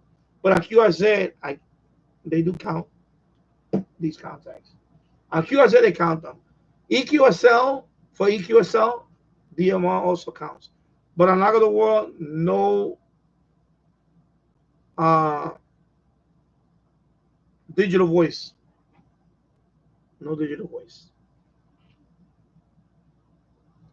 Yeah, no C4 FM, no D Star, no DMR, none of that. They don't lock that there. So, but I upload the file there, and then what it does is and so you could do it like that, or you could do it paper and pencil. It works for you, whatever, you know. And then like when you have a QSN account, of course, you always want, for example, I mean, okay, hold up, my bad. You see how you get these badges, badges. So every time you got, it's really slow today. The website, a lot of the words really. I mean, QSN is really slow today. Wow. I'm just gonna stop clicking on it today. So you see the contacts there and all that. So of course, when you go into, I'm not, I'm not even gonna do that. Forget it. I don't want to do that. Forget it. Anyway, so when you get a badge and stuff, and these guys have the badges there. It's like it kind of keeps. That's another thing. It keeps you from enjoying the hobby. Many years ago they didn't have all this stuff. Remember that. Now that you have these websites that have all this stuff, it actually, believe it or not, is more fun. It's like I won't say a game, but it is kind of like not yet. I did a little bit here and there, but it's just a time issue that I'm having lately. Okay, let me log this guy in. Tassel. Yeah, I know it's a time issue, but I'm not gonna rush into that either. Because there is ways you can still make contacts and know very little about it with FLDG. You know, and at first I thought I was like, okay, yeah, I don't really want to, but a lot of people use that actually, FLDG to decode, especially when you're learning. Even if you're not a radio operator, amateur radio operator, FLDG is good too. When you listen to CW, just to decode it and see what it is. Even as a shortwave listener, you can use FLDG for just decoding. Like before I had my technician license, I used to just decode FT8. I would just open it, of course, receive mode, just to see who's making contact with who and things like that. Man, this QSS is really slow today. Wow. Yeah, it's really slow. Holy moly. Yeah, it's time. It's a time thing. There's a lot of stuff going on in my life right now.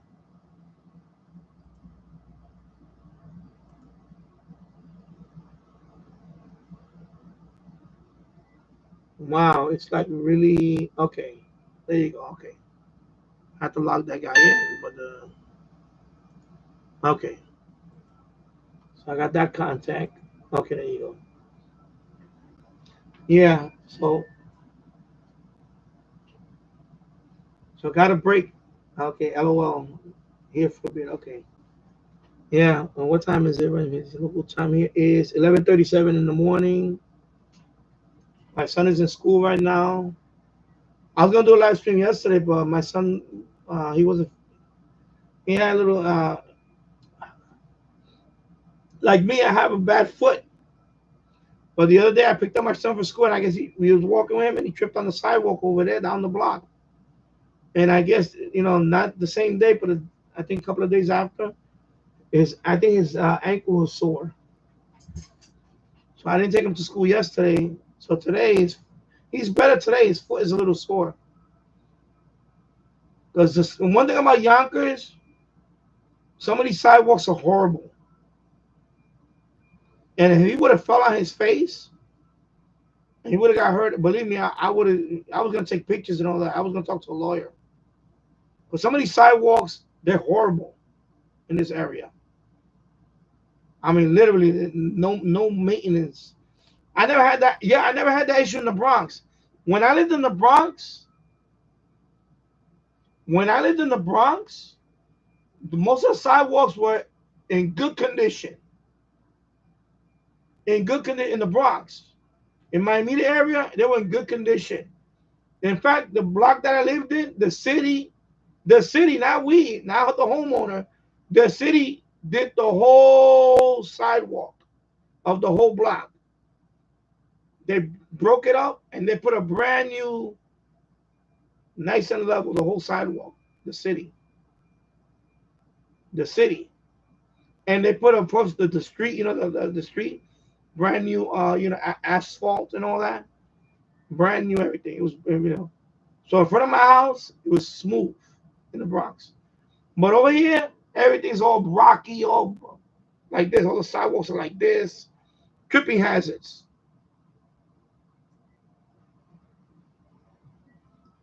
So my son down the block, he tripped. And I was holding his hand. If I wasn't holding his hand, I think he would have fell face first.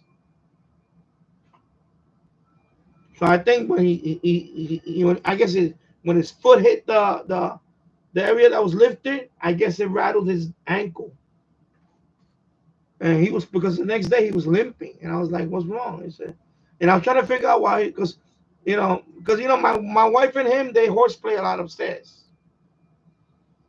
They horseplay, she plays with him and he runs around the house.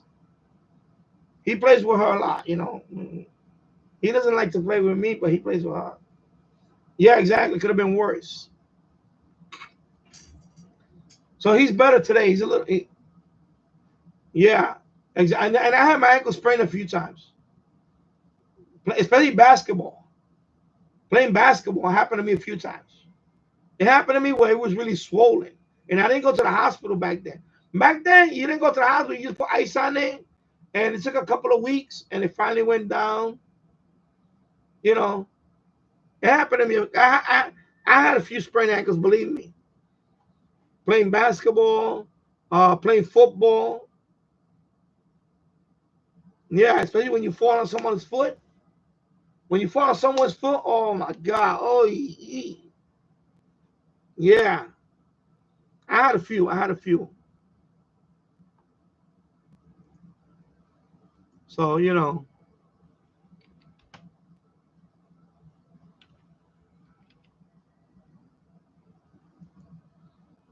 let me lock this guy from Germany. Wow, QRZ is really slow.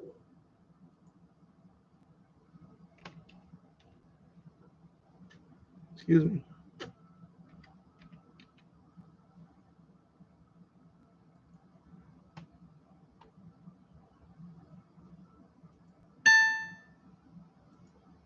All right, thank you, Germany. Yeah, I know it's painful and limping. Yeah, I know. But right now, right now I have for the last couple of days, I was walking down the stairs and just pain just shot up my foot, and mine is like in the front of my foot. But me is because of I'm older, but it'll go away in a couple of days. I had this before, and because I used to run a lot when I was young, I used to do a lot of jogging. I also had plantar fasciitis, which is my heel. Sometimes that's on fire. I used to walk a lot, especially when I worked on the train yards. When I worked in the train yards, walking on top of those train tracks, walking on gravel and train tracks, you'll get your feet will be on fire. So I had plantar fasciitis. That's when your heel it feels like somebody lit a match under your foot. Your heel's on fire, and also my Achilles. But thank God I never ruptured it. My Achilles also. I used to have a sore Achilles. That's why I don't want to work in the train yards no more. Like that job that I went to. couple of years ago, Kawasaki right here, working. I said, you know, I don't want to do that no more. And walking on the train yards, on the gravel. Oh my God, I used to come home and my feet were on fire. And I got foot massage and all that. And that temporarily relieves it, but then it comes right back to. When you're doing that every day, you don't get a break. Yeah, painful and limping. Yes, asshole. James Farley, I'm on the road right now. Are you going to be on for? I'm gonna try to be on for a while because I gotta pick up my son at 2. I'm gonna be out of here at 2:30, 2:45.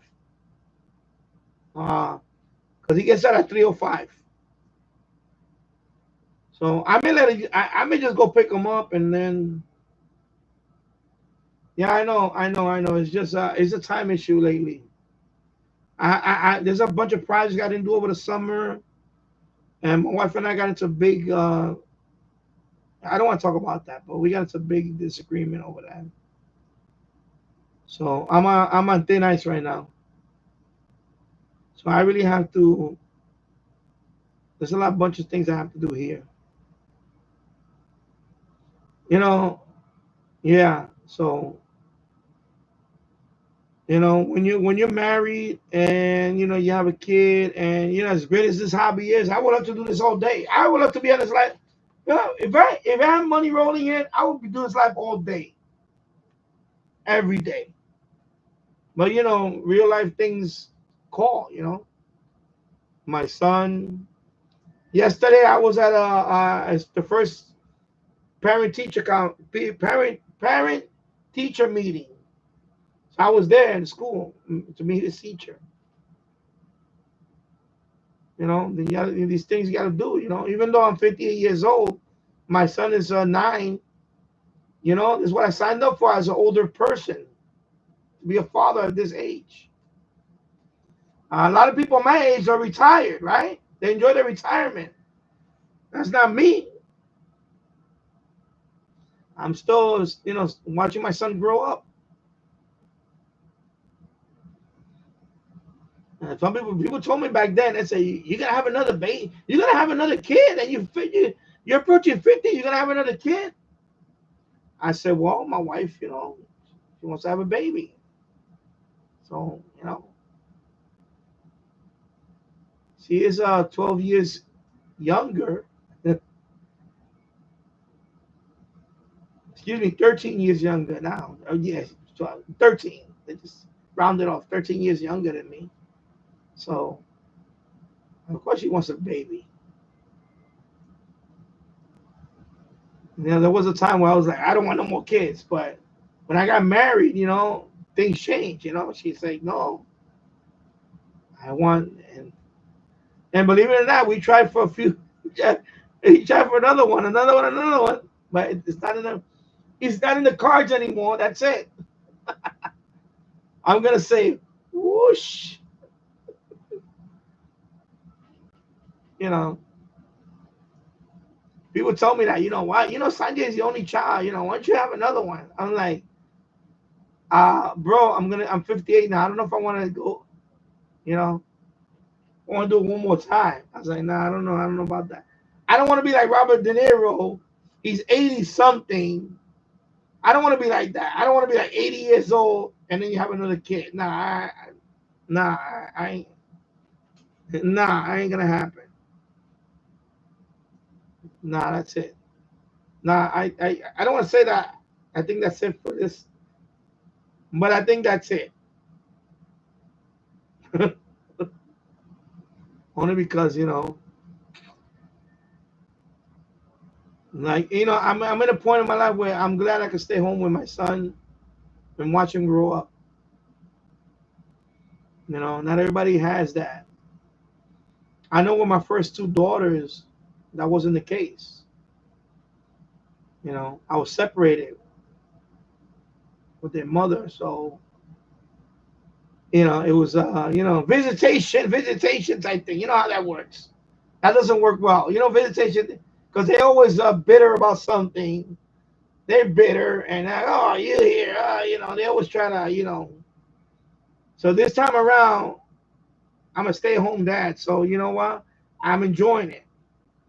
I didn't think I was gonna have another chance, to be honest.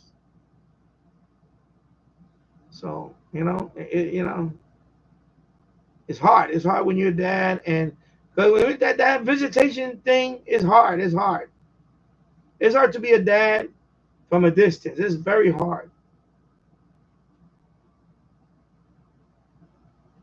It is. It's very hard, especially on the children. It's very hard on the children to deal with that because they can't see you whenever they want. When my daughters wanted to see me whenever they want, and no, you gotta. He can't come. No, you can't see him today, or he can't come over here, or I'm over here doing. I'm at work over here, and it's very difficult. And believe me, your relationship does suffer because of that with your child as you get older. It's not like the same. He's not like the same as a family unit living together. He's not.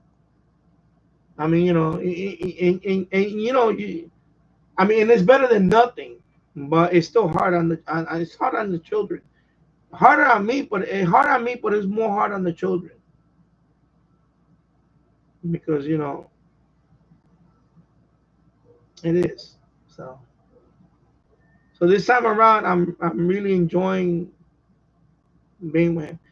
I take him to school. I pick him up from school. I ask him how's the school day. I look after him. I'm there with him, and you know, can I be working right now, making money, and he be in daycare? Yeah, I can, but I don't want to do that to him. I don't want to do that to I don't want to do that. I don't want to put him in day. I don't want to do all that. In another year, or so he's gonna be going to school by himself. My brother's upstairs. My brother, so his uncle. He can at least keep an eye on him while he's in the house. Because now he's getting to that point now that he can do things on his own. He's not like when he was 5 years old, four. He's gonna be 10. So now he understands that. I tell him, I know your uncle's upset, but remember your uncle Harry. He's legally blind in one eye. He's disabled. You still gotta, and it's hard because he's still my baby. Like to me, he's always gonna be my baby. You know. So anyway, I don't want to bore people with that, but it's very important to me. It's very important that he has that because especially now that you're older, you got to realize that you only have a finite time here, and you have to make the best of what you have. You know, and I had to remind my wife the other day about it because she's really getting on my case about it. I said, listen, yeah, can I go out there and are you willing to put them in a daycare, or are you willing to, what? And then all of a sudden and I say, yeah, there you go. We all sacrificing. But for me, the mental well-being for my son is more important. It's a lot more important that he's okay than make more money. You understand? It's more important. It's a lot more important. As a matter of fact, it's just, it's not even close. Because I know about you, but when I was a kid, I didn't want to be. Mom. Anyway, I thank God my mom never put me in daycare and all that. I remember when she wanted me to go day camp in the summertime. Spend the school days. I mean, spend the weekdays in day camp, and I hated it. I said, no, I don't want to be here. I'm on summer vacation. I don't want to be in day camp. I want to be home.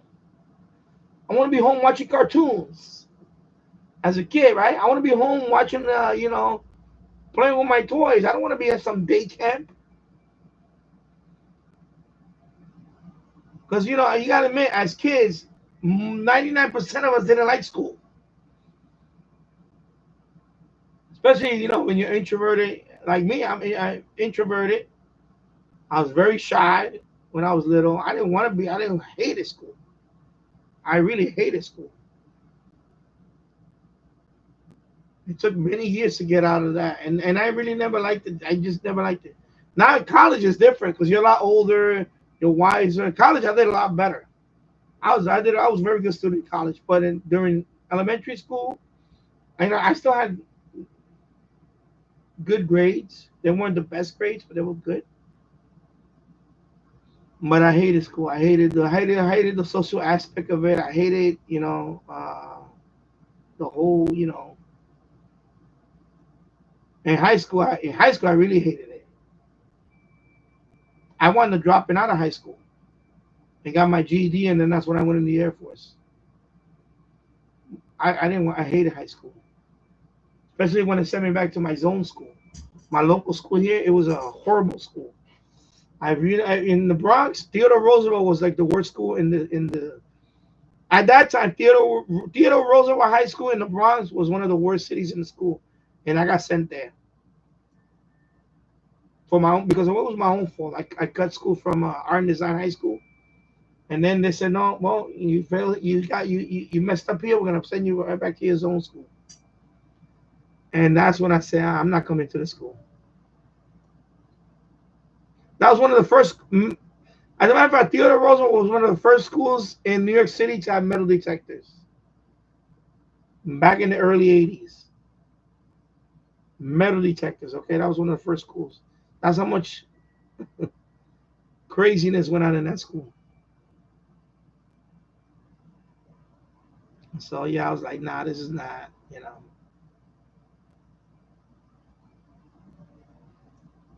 But over here, it's not the case. Yonkers public schools are pretty good. I'm gonna say that they're pretty good. Where the school that he's in right now is. I'm very happy with the school there. The security in that school is very good. You cannot just walk into that school. They got tight security in that school. I've seen these videos about those schools. Nah, this school you cannot just walk in. No way, no way. And they do lockdown drills. This school, they do fire. Of course, every school does fire drill. This school does lockdown drills. Okay, so they're very secure. This school, I feel safe. My son is safe in that school because very secure school. I gotta say that about Yonkers public schools, and they're ranked up there. They're ranked as very good schools in the country. Yonkers public school system.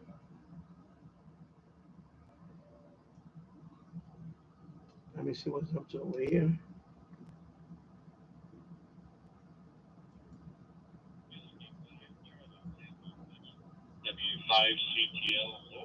Wow, that's early. Wow.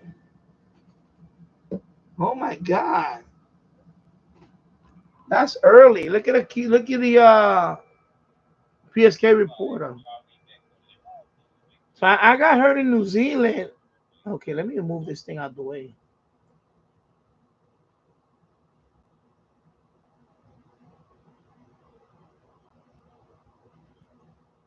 Oh, he's in New Zealand. Okay. So I got hurt down here at this time of the day, and it's still. Oh my God, that's early. I think that's the earliest anybody heard me from New Zealand.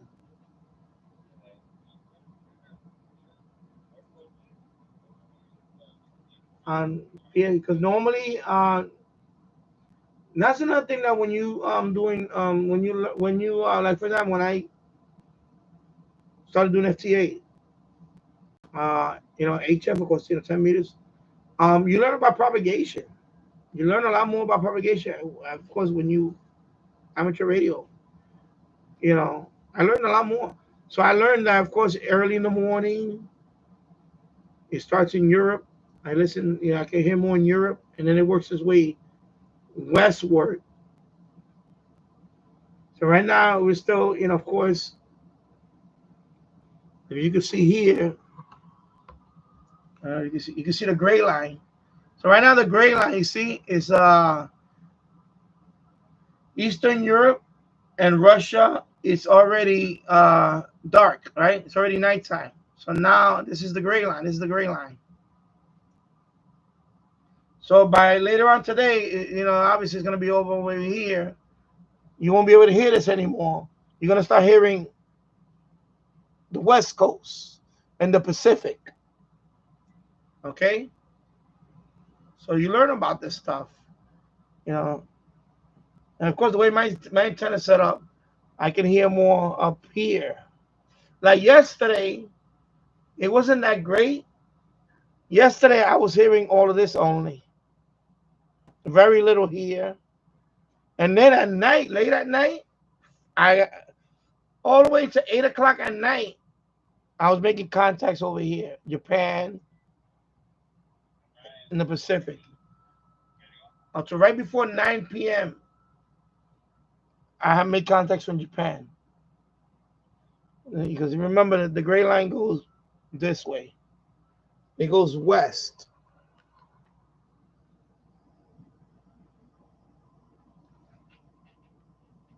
So, like for example, right now, I'm making European contacts, and if I wanted to make, contacts over there, I come back later.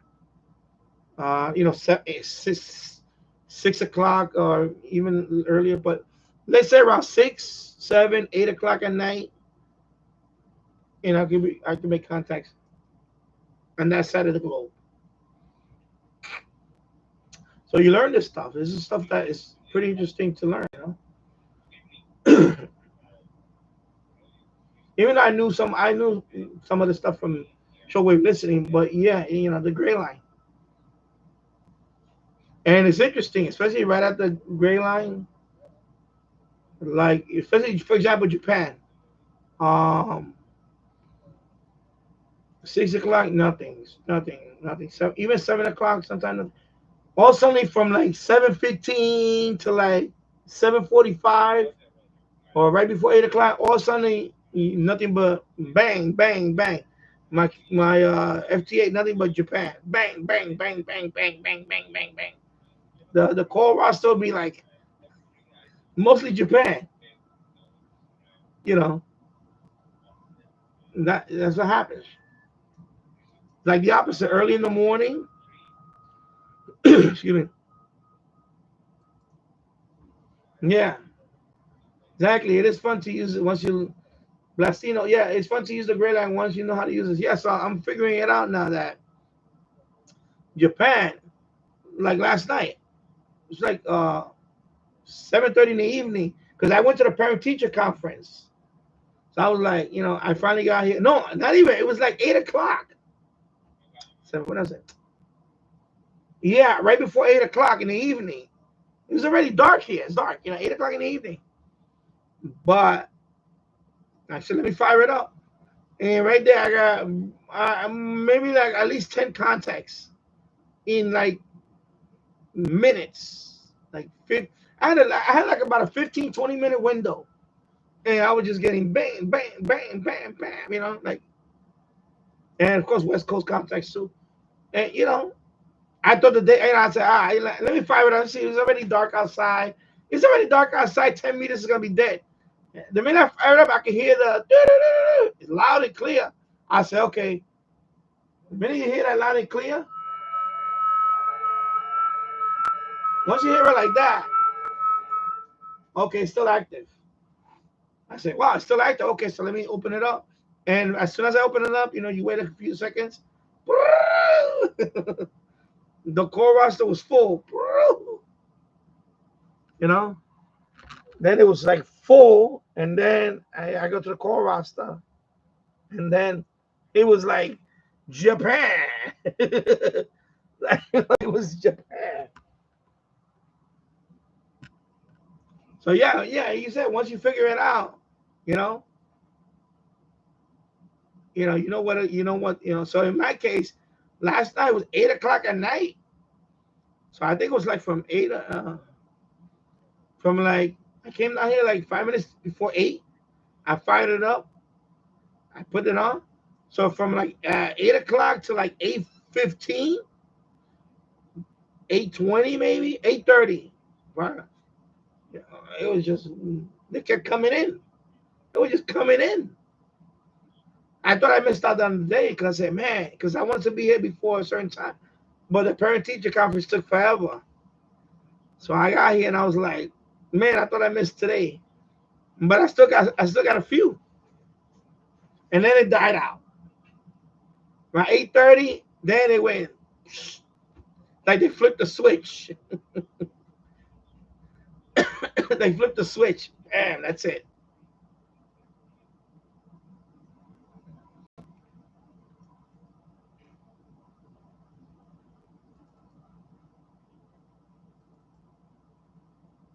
Mauritius. Okay, no. Mauritius.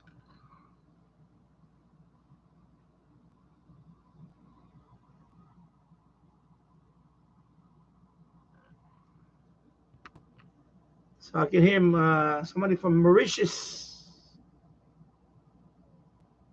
Mauritius is off the coast of Madagascar. It's a small island. Well, it's not a real small island, but it's an island. Yeah, Africa, the east coast of Africa. Let me show you the map. Zoom in. There you go. You see Madagascar, and that is Mauritius, I believe. There you go. See? So you got Madagascar and you got Mauritius. Okay? So that's where he's calling from, Mauritius. And the Indian Ocean. I'm trying to click on him now, but he's when somebody like that comes on, they all click, click, click, click, click. When somebody comes like that on, they click, click, click, click, click. Forget it. They gang up on him. Mauritius, come on, Mauritius. I'm trying to get. Yeah, he's.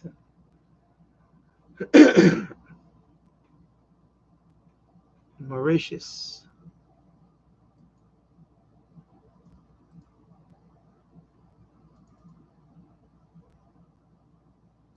I'm gonna put his call sign in. Let me see if I can. Okay, three.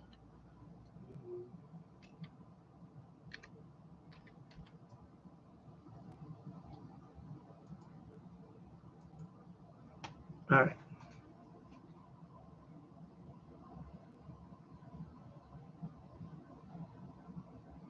Yeah, I want that. I want that Mauritius contact. Come on, Mauritius. There you go. Stop. You're- Beep, beep. Hey, hello.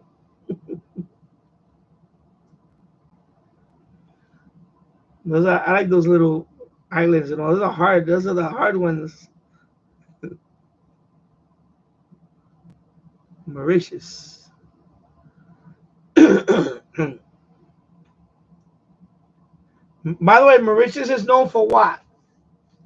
Anybody know?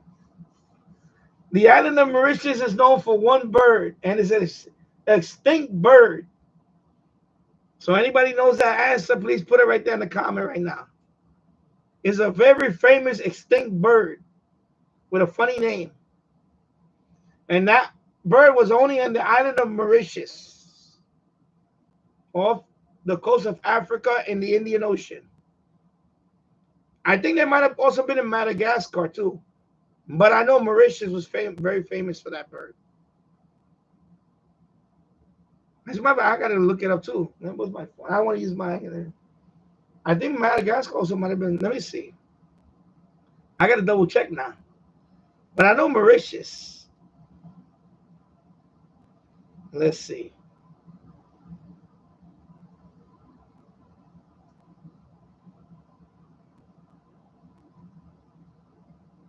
Yeah, only that island of Mauritius. All right. Anybody know the answer?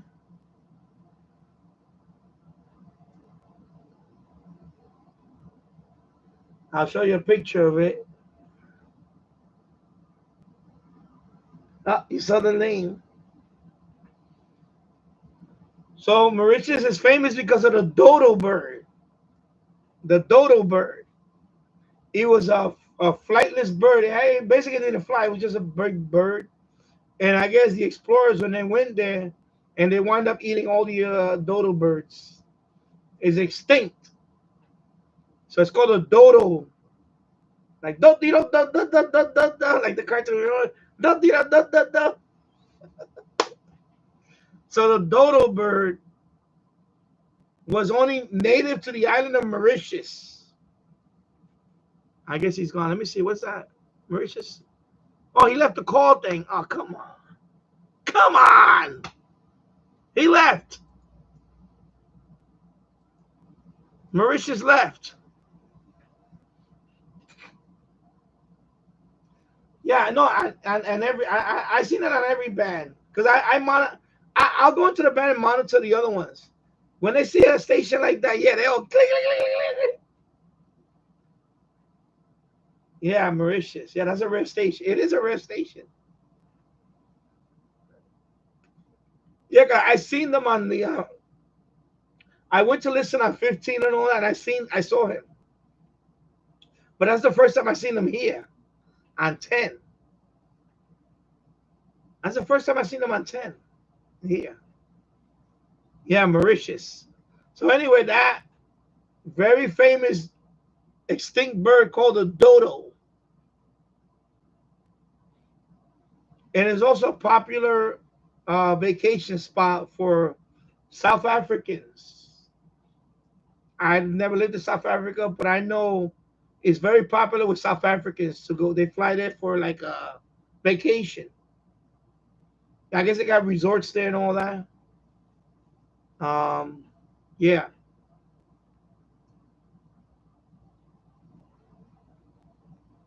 So, so I used to watch. I watched the Crime Network and all that. They used to give something called Locked Up Abroad. It's a program called Locked Up Abroad, and there was this I guess this South African woman. She needs to make some money, so they say you fly to Mauritius and send and take this package with you. Take this package with you to Mauritius, and we'll pay you. We'll pay for the trip. We'll pay for a resort vacation in Mauritius. So of course she's like dude, took the package to Mauritius, and it turned out to be heroin. So I think she got caught with like kilo, a kilo of heroin. So she got locked up in Mauritius. So the prison over there, they don't play that. It's like crazy. So I used to watch that Locked Up Abroad. If you ever watch it, it's not on the Crime Network no more. They used to give that. I missed that program. It's people that travel to another country and they get locked up in another country. And, because people think that prison over here is bad. Some countries is brutal. In fact, some countries you get the death penalty for drugs. In some countries you get the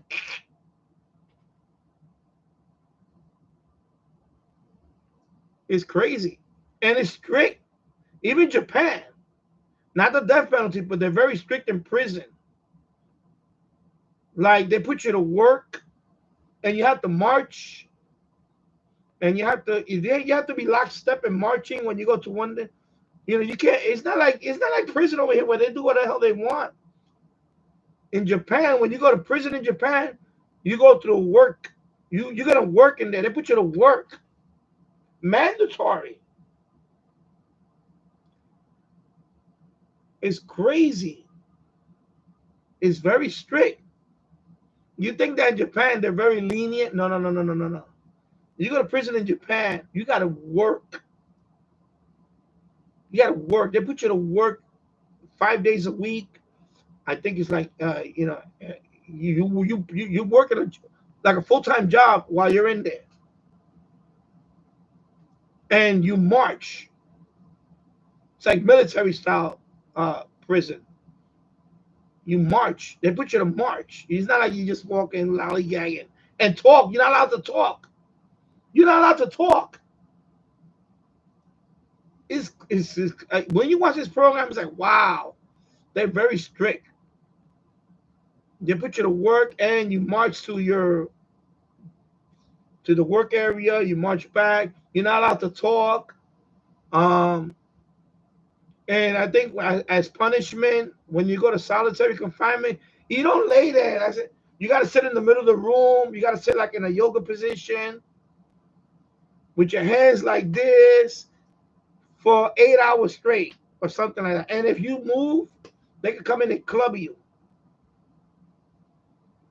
Like you're not even allowed to move. Even when you mess up and you go to solitary, you gotta sit in the middle of the room. There's an area where you gotta sit in the middle of the room and sit there. That's it. You're not allowed to talk to the guards or anything. So when people complain about U.S. prison, they have no idea how it is out there. It's some of these countries are, you know, oh my God. So when you watch that stuff, it's like you don't want to travel. When you watch that program, you don't want to travel because God forbid something happens and in another country and they think you got this in you got contraband, whatever, or something. Like in North Korea, imagine, well, I would never travel to North Korea anyway. Like that guy that Otto Warmbier, he ripped down the poster. Just for ripping down the poster, I guess he was trying to steal the poster. And you saw what happened to him. Oh my God, I would. That's why I'm not crazy about traveling to other countries. No way. No way. Some of these countries is no joke when it comes to locking you up. So Mauritius was one of those places that when they locked her up, it was like for the kilo, I think she got like, I forgot what was the sentence. It was crazy. It was so I now these little places you don't never heard of. Indonesia. Oh my God. You know what Indonesia? We know what they're doing in Singapore. You know what they do in Singapore for littering? Just for throwing a piece of paper on the floor. Singapore is one of the cleanest countries in the world. One of the cleanest countries in the world, right? I remember the case. There was a case a long time ago. I remember it was about the 16-year-old boy that he wrote graffiti on somebody's vehicle. He vandalized somebody's car, right, with spray paint, right? Uh, so of course he got arrested in Singapore. Yeah, I think he was 16 years old or 17. I forgot the age. He got sentenced to 50 lashings. 50 lashings by a professional. This guy has like a bamboo it looks like a long cane. It's like a few bamboo sticks wrapped in rope. He had to get 50 lashings. So of course the U.S. government, whatever, they negotiated. So I think they brought it down to like 20 because and the guy they show demonstration. They show like the guy's like a martial arts guy, right? He got a long cane. He's like wah wah wah. He's gonna get 50 of those for just writing graffiti on a car. So the government, U.S. government was pleading with them, nah, don't do that. He's only 17 or he's 16, whatever. That's too harsh of a punishment. And I'm like, yeah, that's crazy. And they show, you get they hit you hard, you bleeding. You be bleeding when they hit you like, whoop whoop. So I think they brought it down to like 20. And anyway, eventually he did get sentenced. He got, I think, 20 of them. And then, of course, they deported him. But it raised awareness. It said, no, you Americans cannot come to this country thinking that you can just throw a piece of paper on the floor or write graffiti and we're gonna slap you on the wrist. No, no, no. You're gonna get 50 lashings. So thinking about that stuff now. Imagine doing that stuff here now. A lot of people over here, walking down with their pants down to the crack. Like, pull your pants up. I bet you they won't do that again. Or rioting in the streets like that, uh, vandalizing. Imagine we had that type of stuff. That's what I'm saying. That we forget that in this country, you get this. Some countries you don't get that. Some countries, Singapore is they're very strict, and I think they have the death penalty for drug. If you deal with drugs in Singapore, you get the death penalty. I believe it's a death penalty if I remember. Very strict countries. So Singapore is one of those countries. Even for littering, you get lashed. You get the lashing.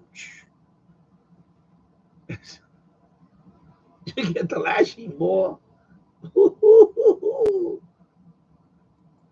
Ain't no joke.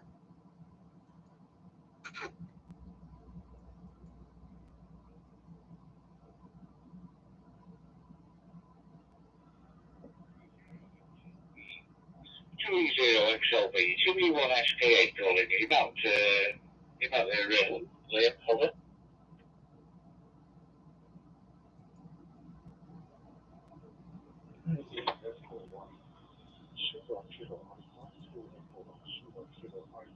Okay. Okay, he's talking to the guy from South Korea. Okay. Yeah, I spoke to him before. Yeah, I thought he was talking to the guy from Turkey. I thought he was talking to the guy from Turkey, man. I was gonna talk to him afterwards. I'm trying to get a contact from Turkey on 70 centimeter with the DMR, but because some people key up, like first, I'll show you. Talk Group 91, right? This is DMR. Let me So you see the talk group, but some people come out here, they just key up and they don't talk. They just just key up. I don't know why. I guess they just want to listen, or if they whatever reason. I don't know. I don't understand that. So I wanted to contact the guy from Turkey. So, but I noticed that some people just key up and they just listen, and they even if you call them, they don't want to they don't want to talk to you because I monitor it too, right? But I'm different. I guess because I don't know. I don't know what it is. Some people key up and they don't talk. They just key up and they just monitor it. But the thing is, you don't have to key up to listen. You know, I had to have. People that don't speak English well. Maybe that's what it is. That happened too a couple of times. Like I think, no, even if they, I think even if I don't know, some people just key up and they don't talk. They just listen, and then I think they feel like they need to key up to be active in the room, and that's not the case. For whatever reason, I don't know. Because I usually monitor it because if I see a call sign, like for example, I saw the guy, the Turkish, and I don't have a Turk. I never spoke to someone. I never haven't spoken to someone from Turkey on the Amar there, right? So when if I call him out right now, I call you. You saw earlier. I called somebody out earlier. There was another Turkish, but he never called me back. I said okay. And then the other guy called me out. The guy from India called me out. So because if you look at I'll show you. If you look at the right now I got the volume down on the HC. You see right now they're talking because look at the duration, right? Let me I'll put the volume up anyway. So the guy from Turkey is right here, right? But he just keyed up and that's it. When you see him like that, 0 point whatever, that means they just key up. That's it. They didn't say like, This is my call sign. I'm monitoring, or I'm on standby. See, like this guy probably did that, and this guy did that. But this one's with the zero, they didn't do that. They just keyed up and that's it. So I don't know why they do that. Sometimes they do it. I guess they just want to feel like they're active. Maybe, oh, they just selectively want to talk to not anybody, even if so. I don't know what it is. To be honest, I don't know what it is.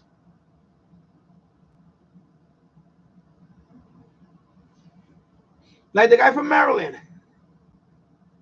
he'll key up and then no, but he talks to people in there.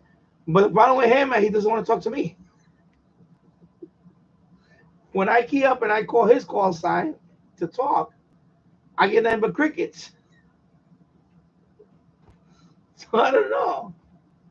Maybe he just doesn't like my accent. I don't know what it is. My New York accent. My audio's not open. My audio in there is not like popping or anything. Because I know that could be annoying to some people. That whole because there is a lot of that in there too. Some people's audio be popping, they, loud or whatever. They need to lower down the mic gain or whatever. I just think he just doesn't want to talk to me. Or maybe he sees any American call sign, but he's spoken to other American call signs, so I don't think it's that. I think it's just that.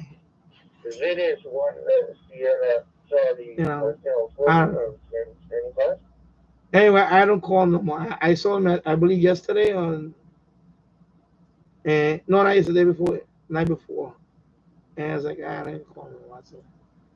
I just let him. I'm done with that. 3 is enough for me. It is 6 Mike Alpha Golf. It is 6 Mike Alpha Golf. Any copies? It is 1 Sierra Charlie Hotel. Hello?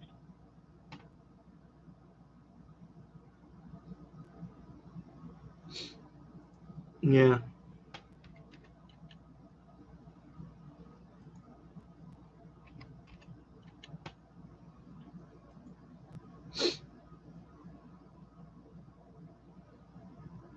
Yeah, QRZ is really slow. Wow, it's really slow.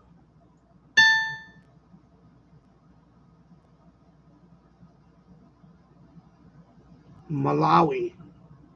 Let me click on Malawi. Maybe Malawi can call me back. Come on, Malawi. Malawi, see? Malawi.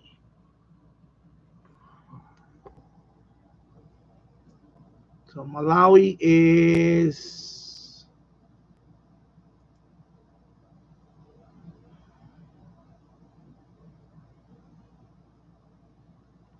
right there. Africa. See, I'm calling him right now.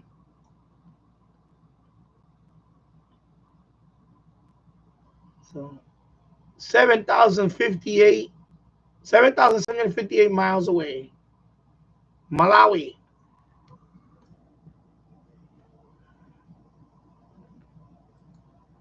Come on, Malawi.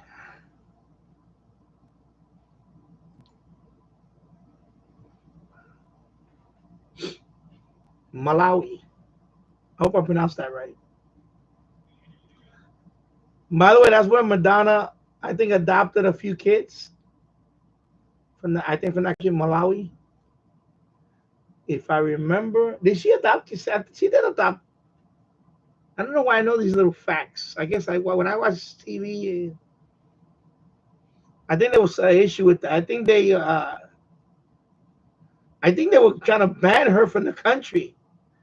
Supposedly something happened. I think one of them, somebody put a complaint on her about that. That she's just using them for publicity or something. I get all these factoids. Did you know? Okay, Malawi's not calling me back, so I'm gonna move on. Malawi's not calling me back. All right, Suriname. I made contact with that one. This Suriname, that's where my wife was born. Suriname. Suriname.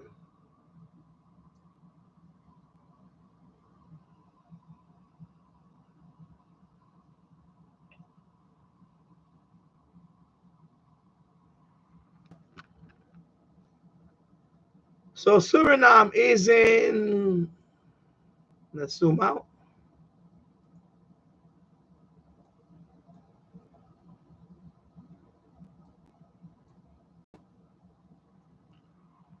and show you Suriname. South America, you gotta zoom in. That's Suriname. It's in South America, okay? Right there. That's the capital, Paramaribo. Paramaribo is the capital of Suriname.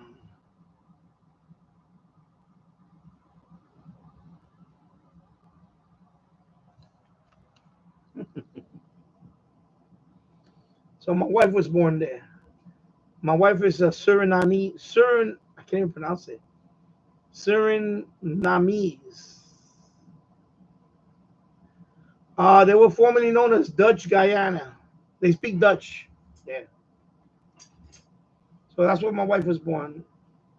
My father-in-law, all her sisters. Her mother was born in Guyana, next country. So there's a lot. So there is a lot of Hindu, people from India emigrated there. There is a lot of that. You know, and they consider that like West Indian type when they do those West Indian festivals. That's one of the countries that's always up there. Suriname.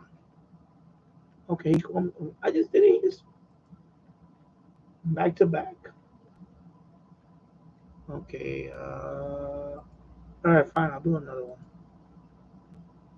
I'll do it back to back.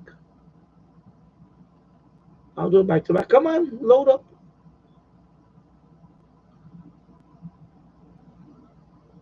So yeah, so Suriname used to be known as Dutch Guyana until 1978, I believe, when they seek independence. When they got independence. Okay. Oh my God, what happened now? What happened? I saw that message. Oh boy. Anyway, I'm gonna hold off for a minute. I tell you, it is my internet connection. Oh, QRZ is really wow. Okay, there you go. Let me log them in again. Yeah.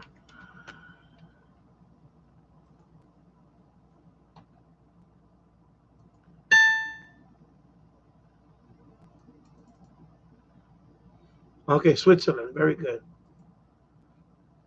Yeah, I need a confirmation from Switzerland. I don't have it. Believe it or not, that's Switzerland. Yeah, so Suriname used to be known as Dutch Guyana, and then in 1978, I believe, they were independent. They got their independence from the Dutch. So my wife, that's when she was born. Actually, she was born that year too, 1978. So our family, my son is mixed. I'm Puerto Rican. My wife is from Suriname. So he has. So she speaks Dutch and English. I speak, of course, English and Spanish. So, and of course, my son has an Indian name. The name of Sanjay.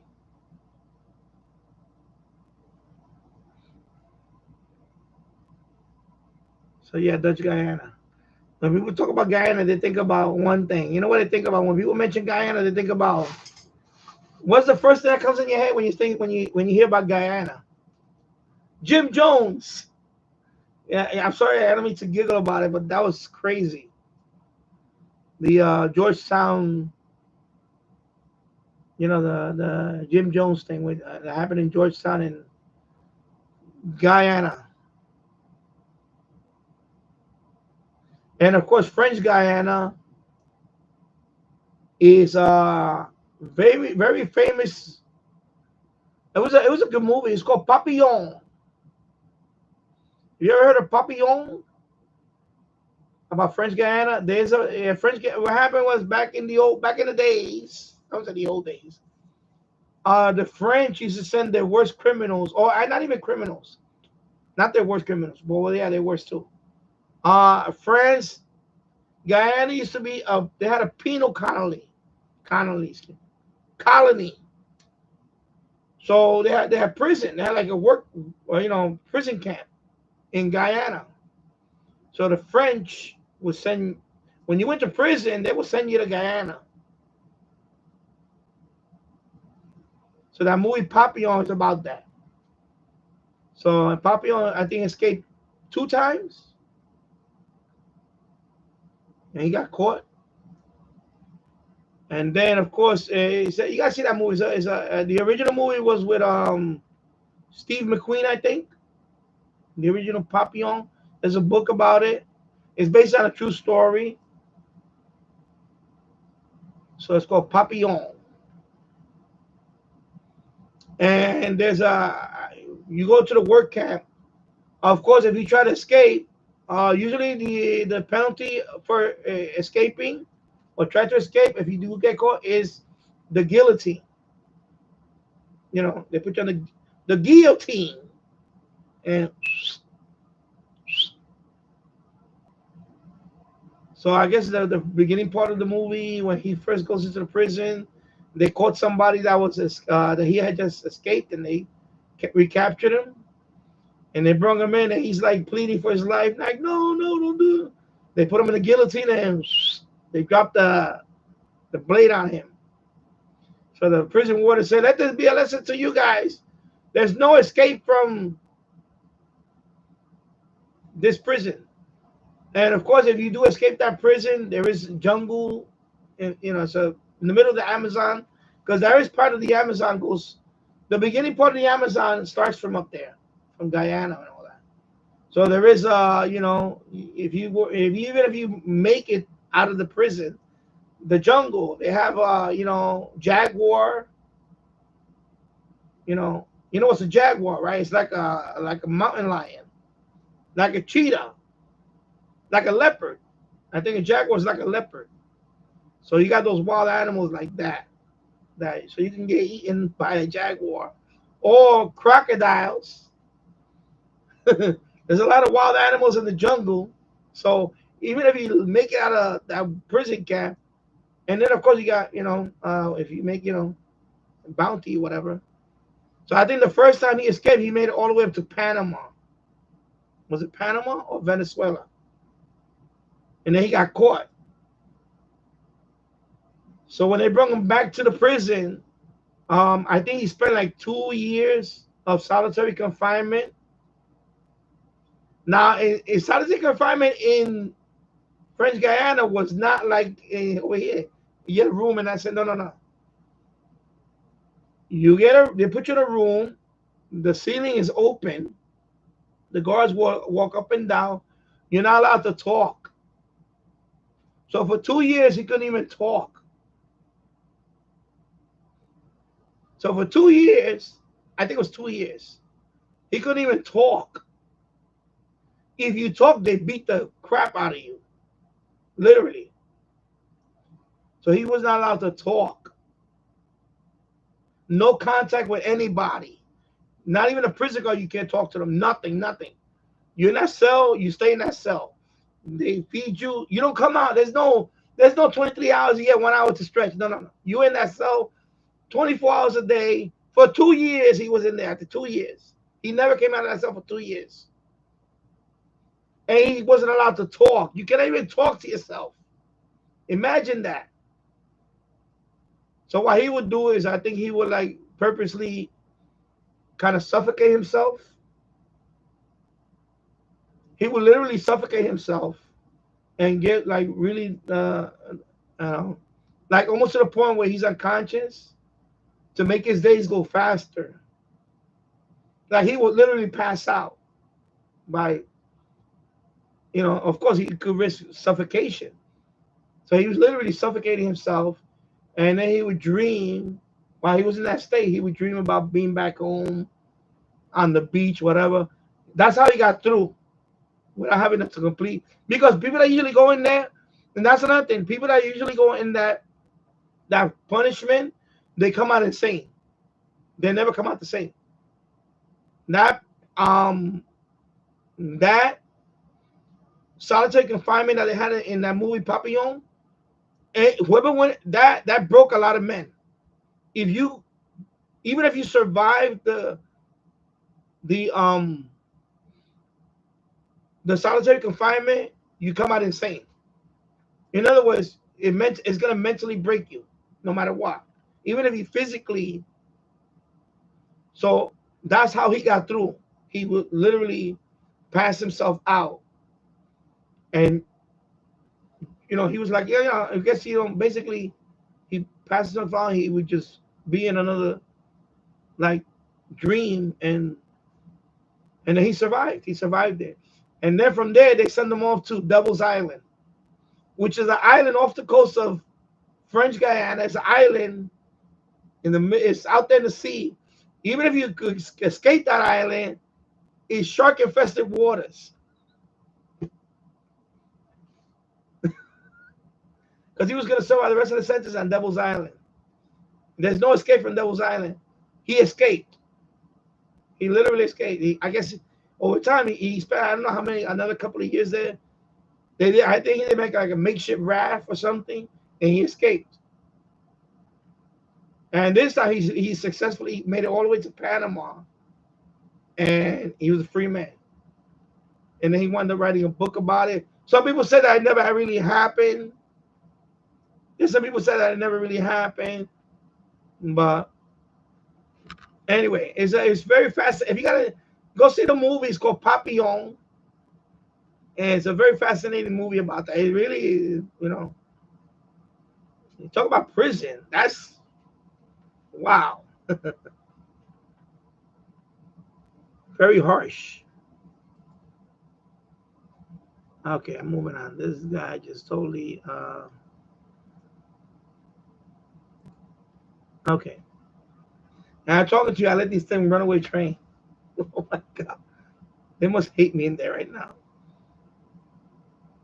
I keep forgetting. Sorry.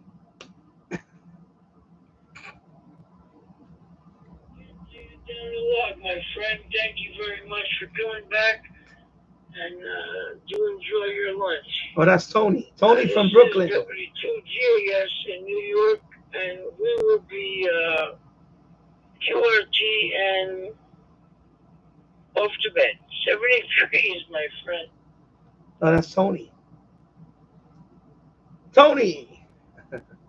He lives in Brooklyn. I spoke to him a couple of times. Yeah, if you go to QRT, he has a repeater in Brooklyn. He has a repeater. In his building. I don't think he owns the building. He's just is in his apartment. I guess he has a repeater in an apartment. I believe it's in the apartment. I saw the QRZ photos and all that.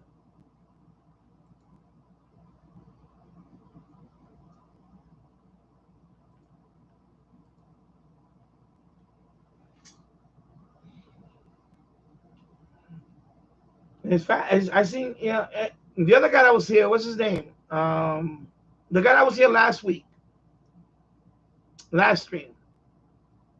Alex, right? Alex. I went to QRZ.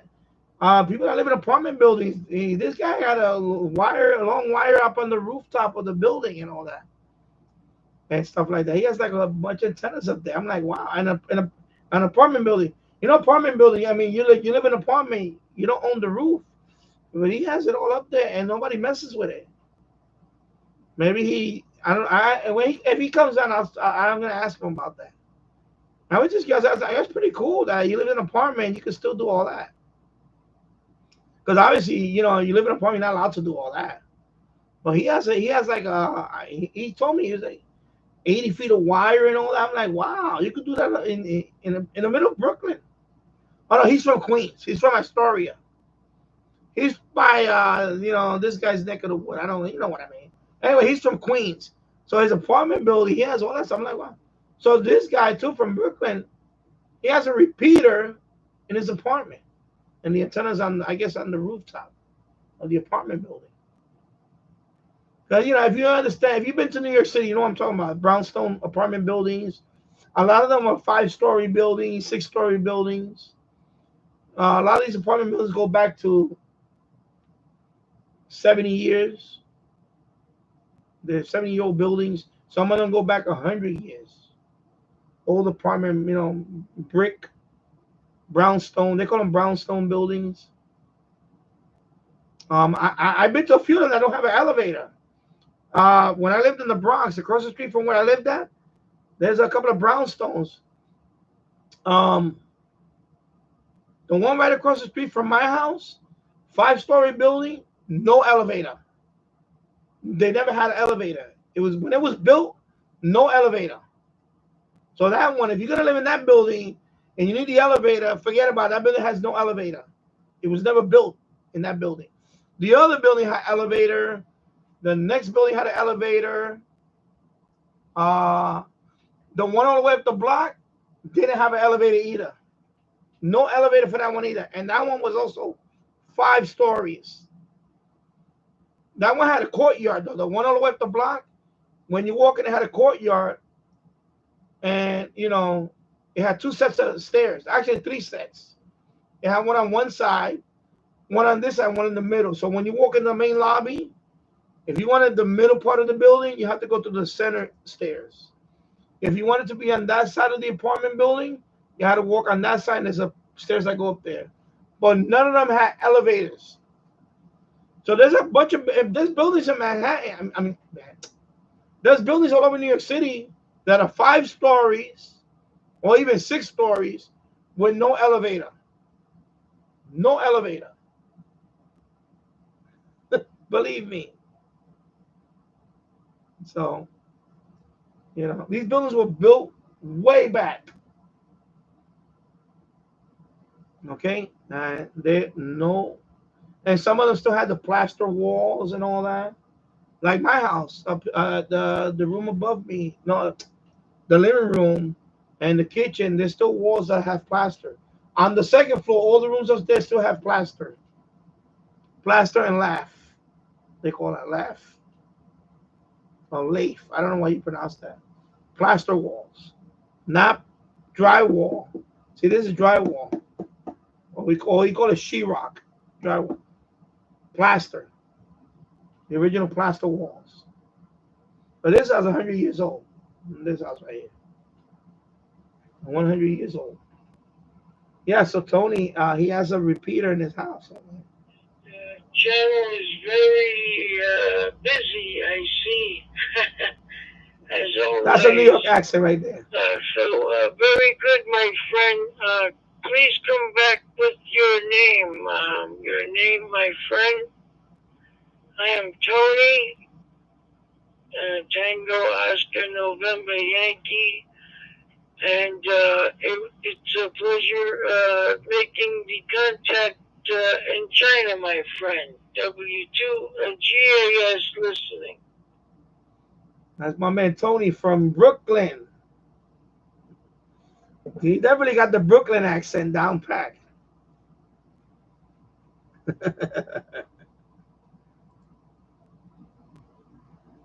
We speak like, yeah, Danny from Yonkers. From Yonkers. Yonkers. Say, yeah, Tony from Brooklyn. Danny from Yonkers.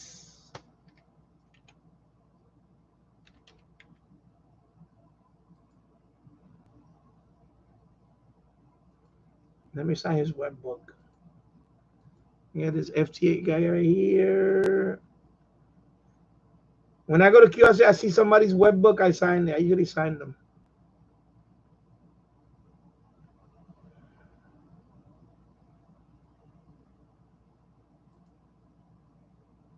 Okay, let's go.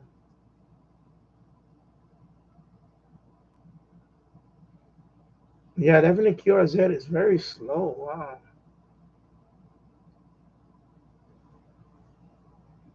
Wow, it's really slow. Holy moly. It's really slow now. Wow. I'm waiting for this thing to load. See? It's so slow. Look, I get this. Look what happens to QRZ. I already had a couple of those. Wow. Holy moly. Okay. Wow. It's really.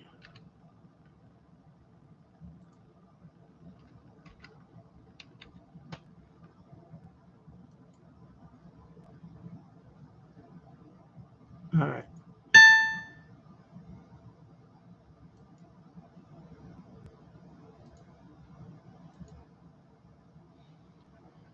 Yeah, wow. It's really so. QRZ is really crawling right now. I don't know if it's my connection or QRZ is really crawling. Wow. Move this out the way. Anyway, let me close this one now. So Tony's talking to someone from China. Add you into my QRZ page now, so I don't mix up the time like I always do.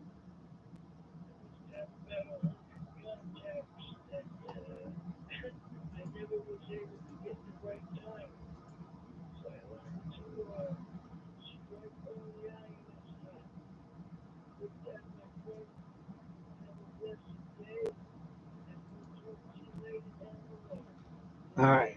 2 hours and 36 minutes in the books. Let me see what I want to talk about too. Something else I want to talk about. I'm trying to remember what else I want to talk about. I guess it'll come to me when I want to talk about it. Anyway, anybody has a question, you feel free to comment. Of course, my the live stream here is subscribers only, so you got to be a subscriber for at least 5 minutes. I lowered it down to the minimum of 5 minutes. Before I had it for 20 minutes because I had somebody in here that was used to always, but that's not the case anymore. So it'll be 5 minutes only. I may have it open up to. I may, yeah, I'm gonna try that. I actually thought about that too for another reason, but I was gonna look into that. And when you mentioned, I thought about you when you mentioned it about the app, the app for that.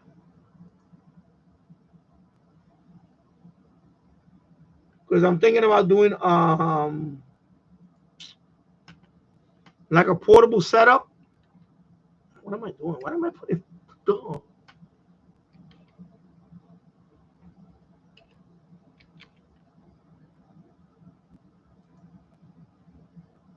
Like I was thinking about doing a portable setup, like with a tablet. So I was thinking about that because I was watching a video on it, and somebody mentioned that to use that program.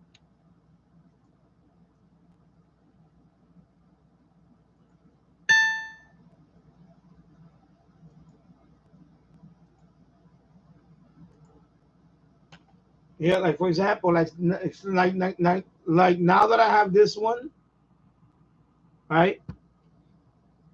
So I was thinking about doing like a POTA kit, like a kit. So I was thinking about either taking my Yaesu FT818ND, make a portable, bag with it, and maybe get, my maybe probably use my phone, or I have a tablet. I have a tablet. I could use a tablet. So I was thinking about a tablet. So the tablet do the decoding, and then I was thinking about a tablet, or maybe I could get a used older, an iPad or something. Oh, you said it's Android, so it's not they don't anyway. You know why I wouldn't want to get? I don't want to get an iPad anyway. I don't want to get an iPad anyway. You know, but yeah, a phone, Android. So I was thinking about that, and I know the video the guy mentioned that. He uses an app like that to decode it. The only thing is the logging. That's the only thing left. I would have to figure out how to log it. I have to look into that for the logging. Anyway, I think I'm gonna play around with it. I'm gonna download it, and then I'll play around with it and see. Because I want to be able to do. I want to have a portable setup.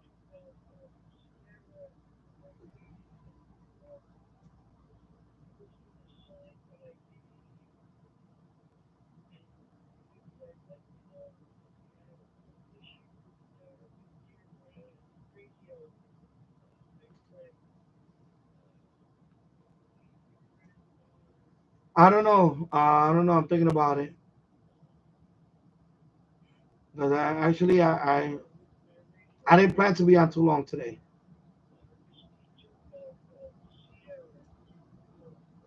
So James Farley uses the microphone for decoding and also transmits with the speaker. Okay. Oh, okay.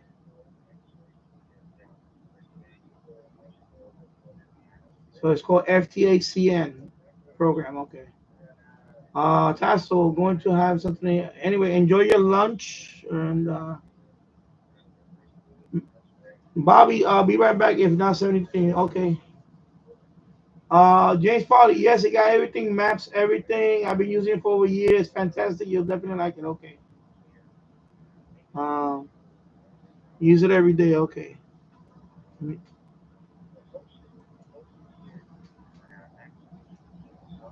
When I think about him, before this happened, I thought he was always a buffoon. He's a clown, and I'm glad that this happened because everybody knew it. Everybody everybody said about him. Even before I know Sleeper ran against him, but I knew that this guy was not gonna do. People, you know what? People voted him because he was a cop. Well, he was a police officer. He wasn't a beat cop. So of course, and then of course once he was elected, all of a sudden he's Mr. Nightclub guy, you know, and then he really did it to himself with the migrants. That was it. Once he opened his big mouth, when the Texas governor when the Texas governor said, okay, oh, you want them? Because he opened his big mouth, he said, what happened was, you know what happened? Let me look this up. The guy has a big mouth. Eric Adams, he has a big mouth. So what happened was he opened his big mouth and said, we are New York City is a sanctuary city. It's a sanctuary city. We'll take all on. We'll take them on. So the Texas governor said, yeah? Oh, you want to take them?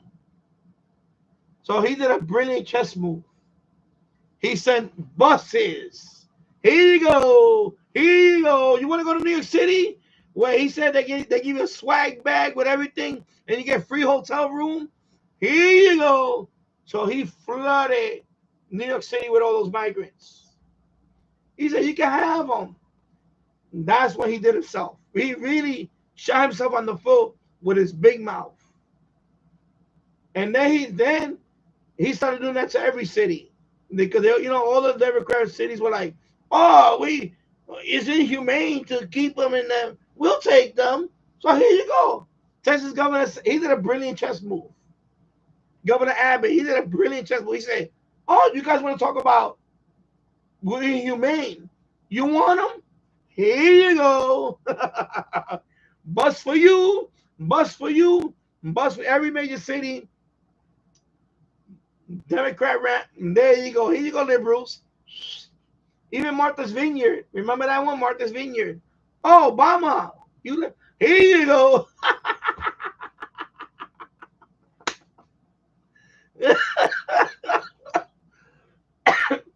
That was a brilliant move Abbott did. Brilliant. He did the chess move right there. He said, oh, because he said, oh, they're inhumane to keep them behind the fence in cages. They were behind cages, right? Remember that? They were all behind cages. Okay. You want them? We'll take better care. We'll take care of them. We're gonna okay. Wiggle. That was it. That's when he lost it. Because he's a big mouth, showboat, and then he likes to pull out the race card for everything. Everything he pulls out the race card. Bing, bing, bing, the race card. Oh, he's blaming the race card on this now. The indictment, you know. He's a clown. Guy's a total clown. I'm glad that happened. You know, it could happen to a nicer guy.